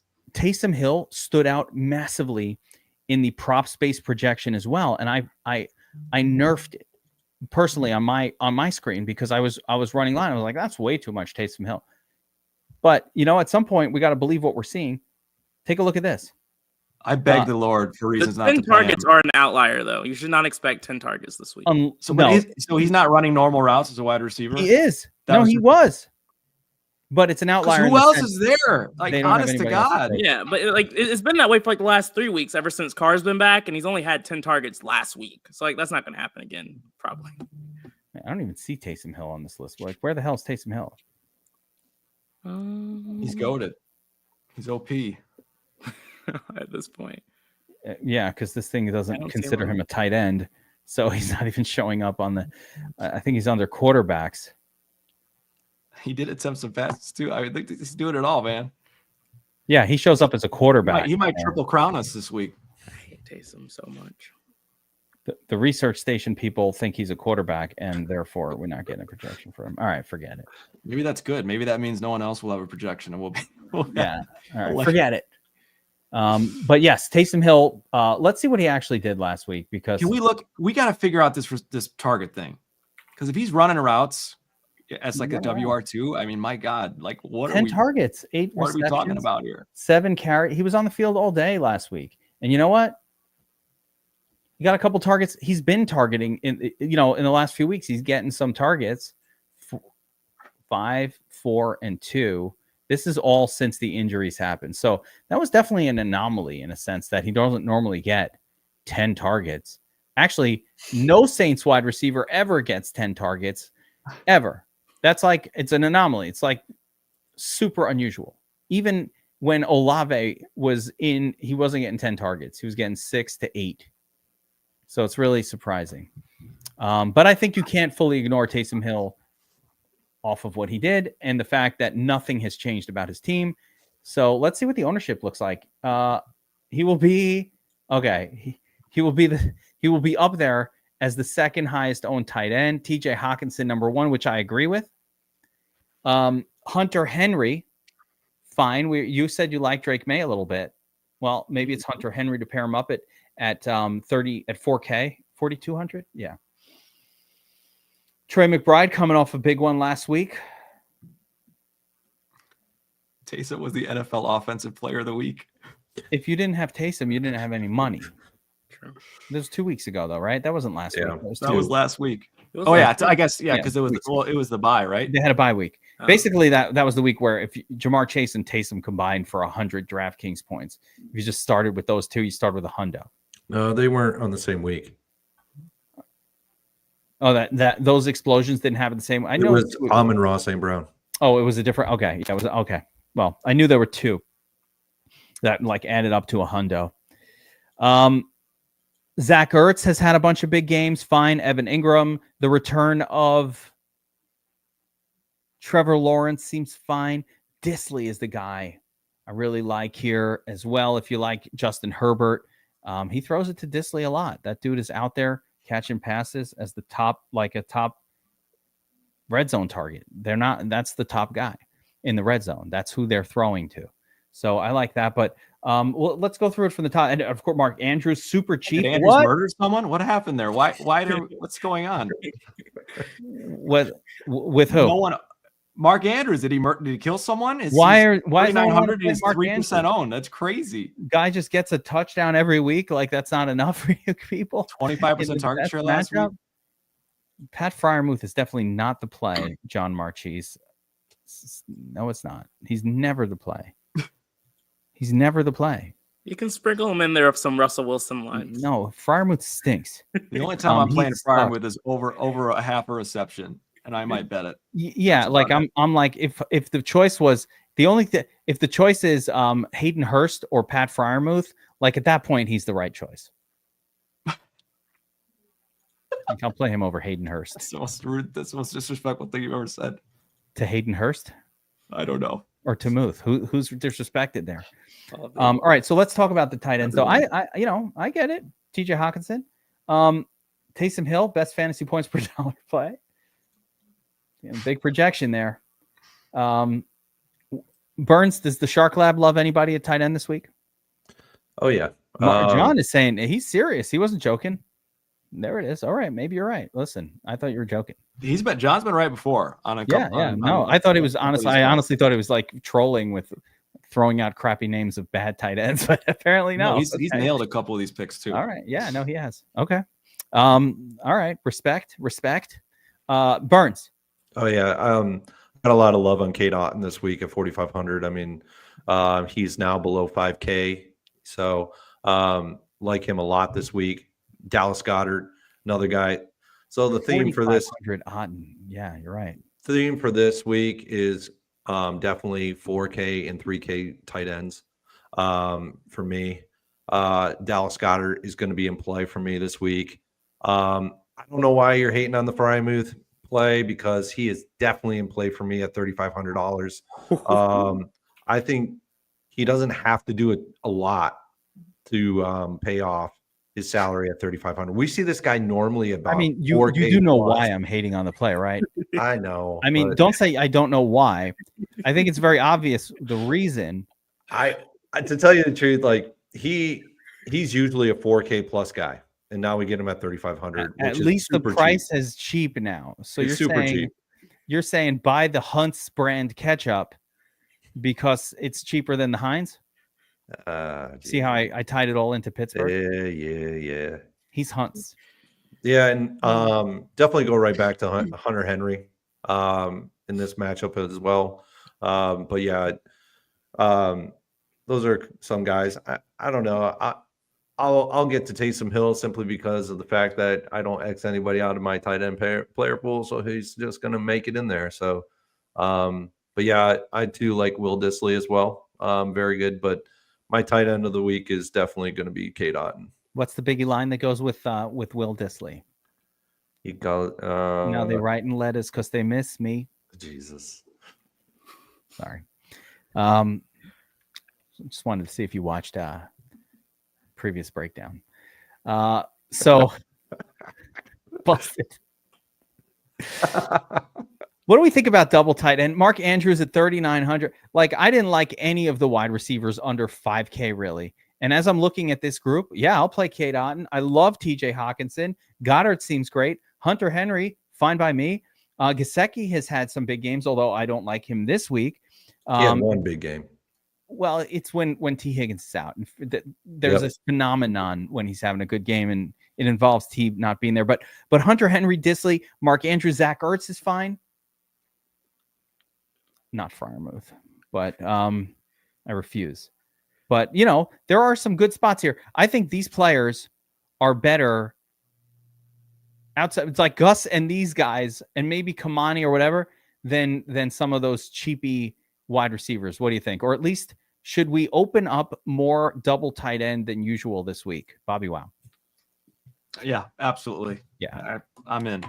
You want to know the one guy, the silly for the millie tight end for me? Who? The punt of all punts. Freiermuth. It's Foster Moreau. Oh, You weren't kidding. That is pretty puntly.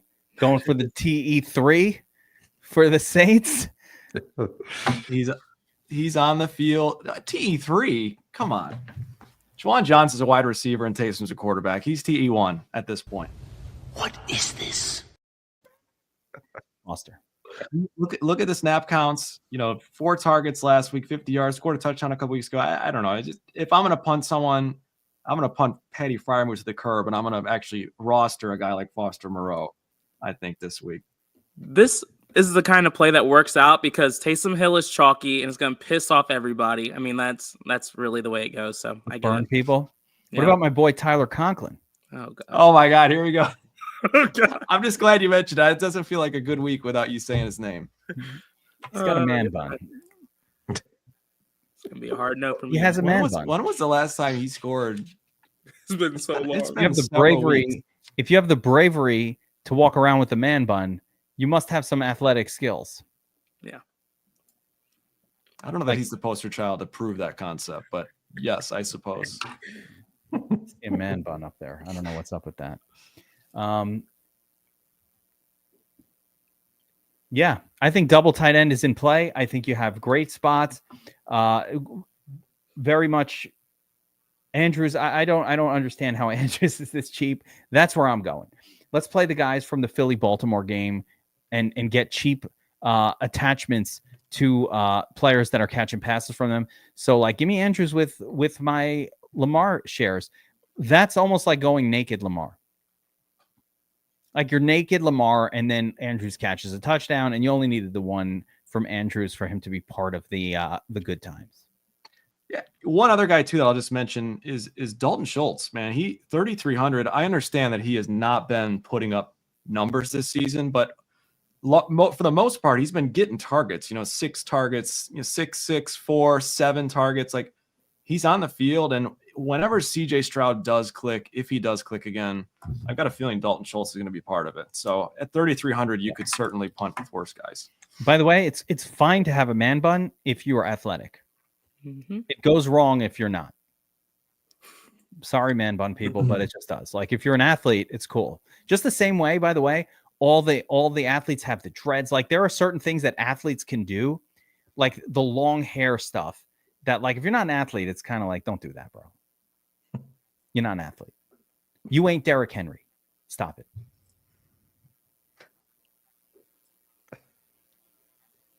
Trying to think of other man buns. Like, remember Nick Mangold from the Jets, the center? Yeah, he was a Buckeye. Remember him clearly. Yeah, but he was a man bun guy too. Athletes, they have it.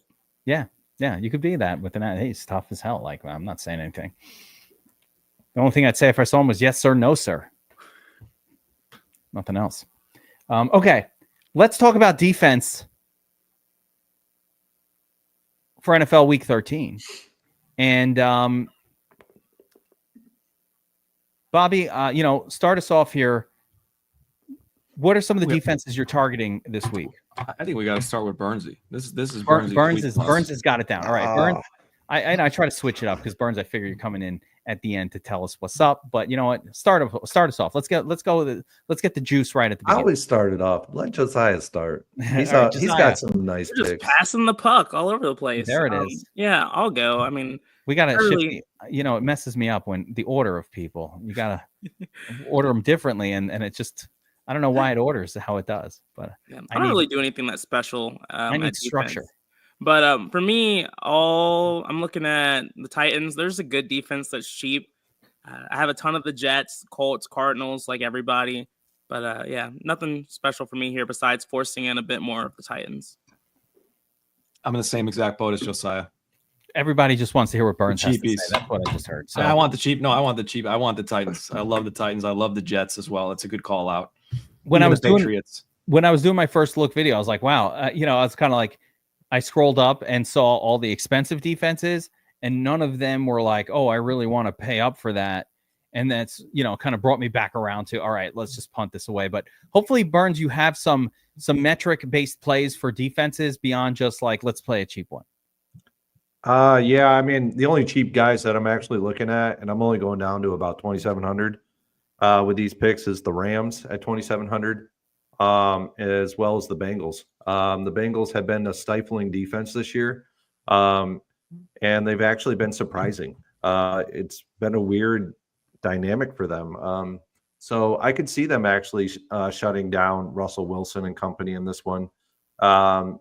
So I do like the Bengals at 2,800. I mean, that's not a bad salary for them. They're usually about 34, 35, 3,600.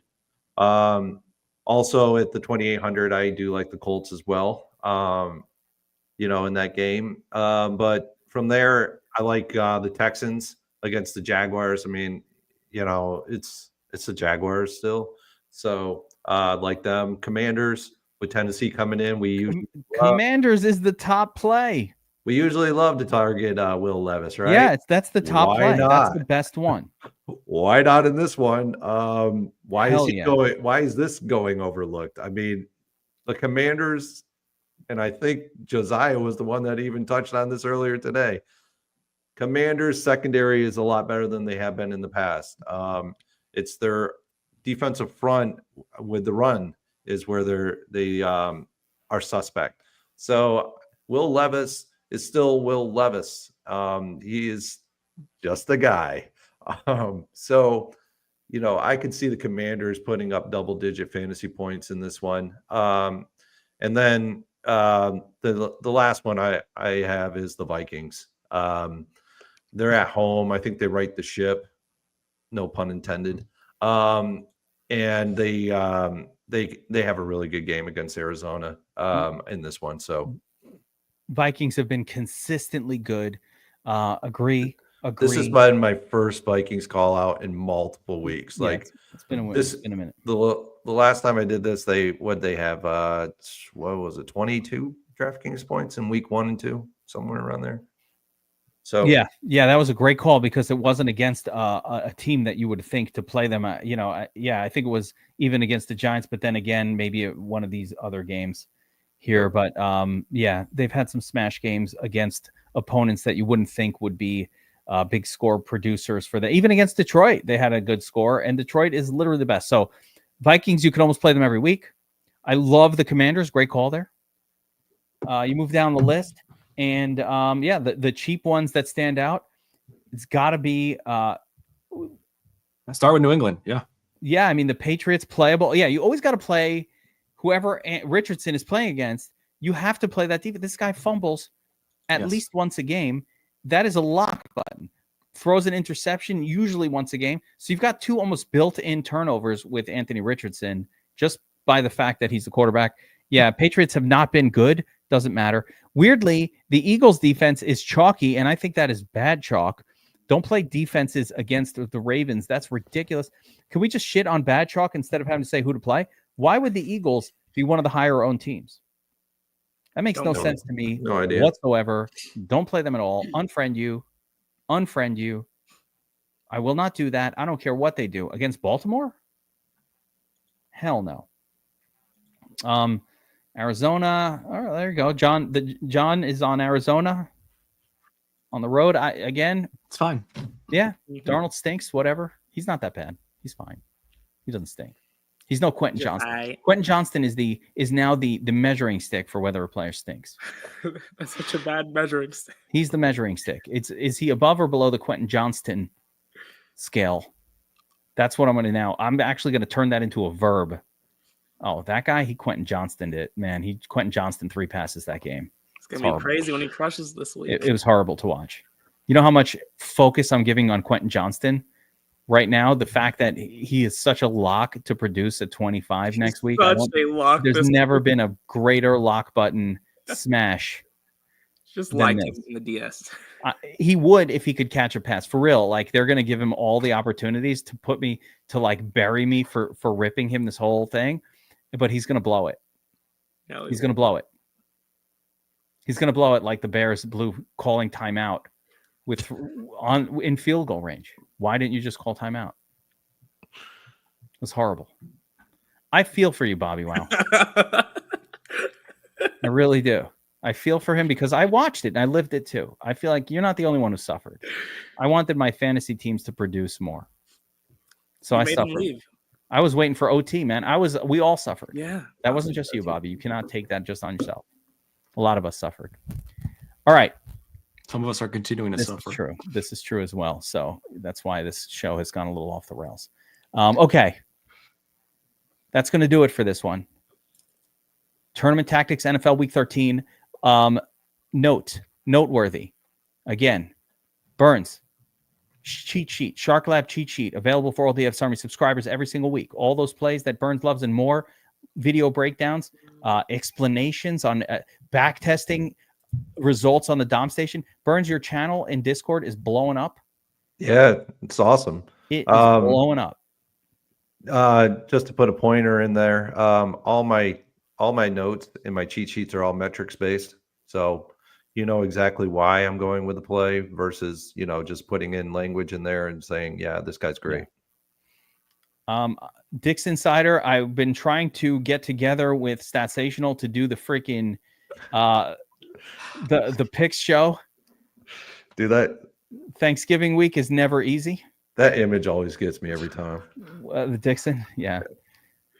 In addition, I will be back tomorrow afternoon, as usual, around 1-ish on Kevin time, Geek time. So it's never exactly 1.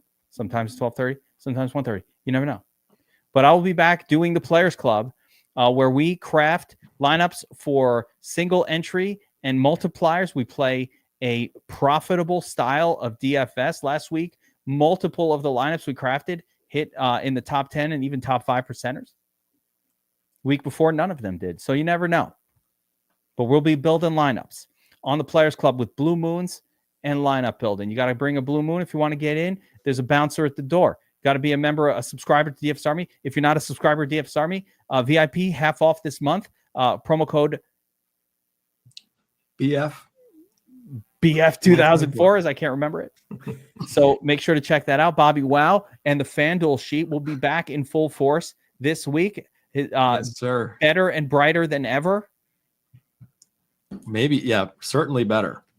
Maybe brighter even brighter than ever. I need it before Saturday night. Work on the brighter. As I will be attacking my FanDuel rush once again. I'm trying to that's my contest this season on FanDuel. Going back for the rush. Got a second place. I need that first place takedown to feel good about myself. Gotta take it down. It's for the self-esteem more than the money. For the esteem. It's really about that. It's just about ego and self-esteem at this point. So we got to take it down. By the way, shout out to a DFS Army member who took down the on FanDuel, like the nickel game this past week. And we were talking about like, oh, you could play the nickel, and It's a beautiful lineup. I said, that's that lineup. You should feel great about it. You're playing in the nickel. That's a big thing we encourage in DFS Army. Like if you're going to play on FanDuel, play the nickel game. It's $7.50 to max it, or the quarter game. It's $30 to max it. Like big shit, play it. But when you win one of those, know that those lineups, you are proving that you're good enough to attack a bigger tournament, right? You're not winning the nickel. The same score won the $15 contest. Like you would have taken down the top prize. So kudos to that. When those things happen, I love seeing all the DFS Army avatars on top of those contests. So make sure you're doing that. And we will see you next time. Hit that like, subscribe, notification bell, and hopefully you enjoy these breakdowns. We'll be back again next week. Double week this week. That was good times. But like I said, we will be back next week with more tournament tactics. Like, subscribe, notify, and we'll see you next time.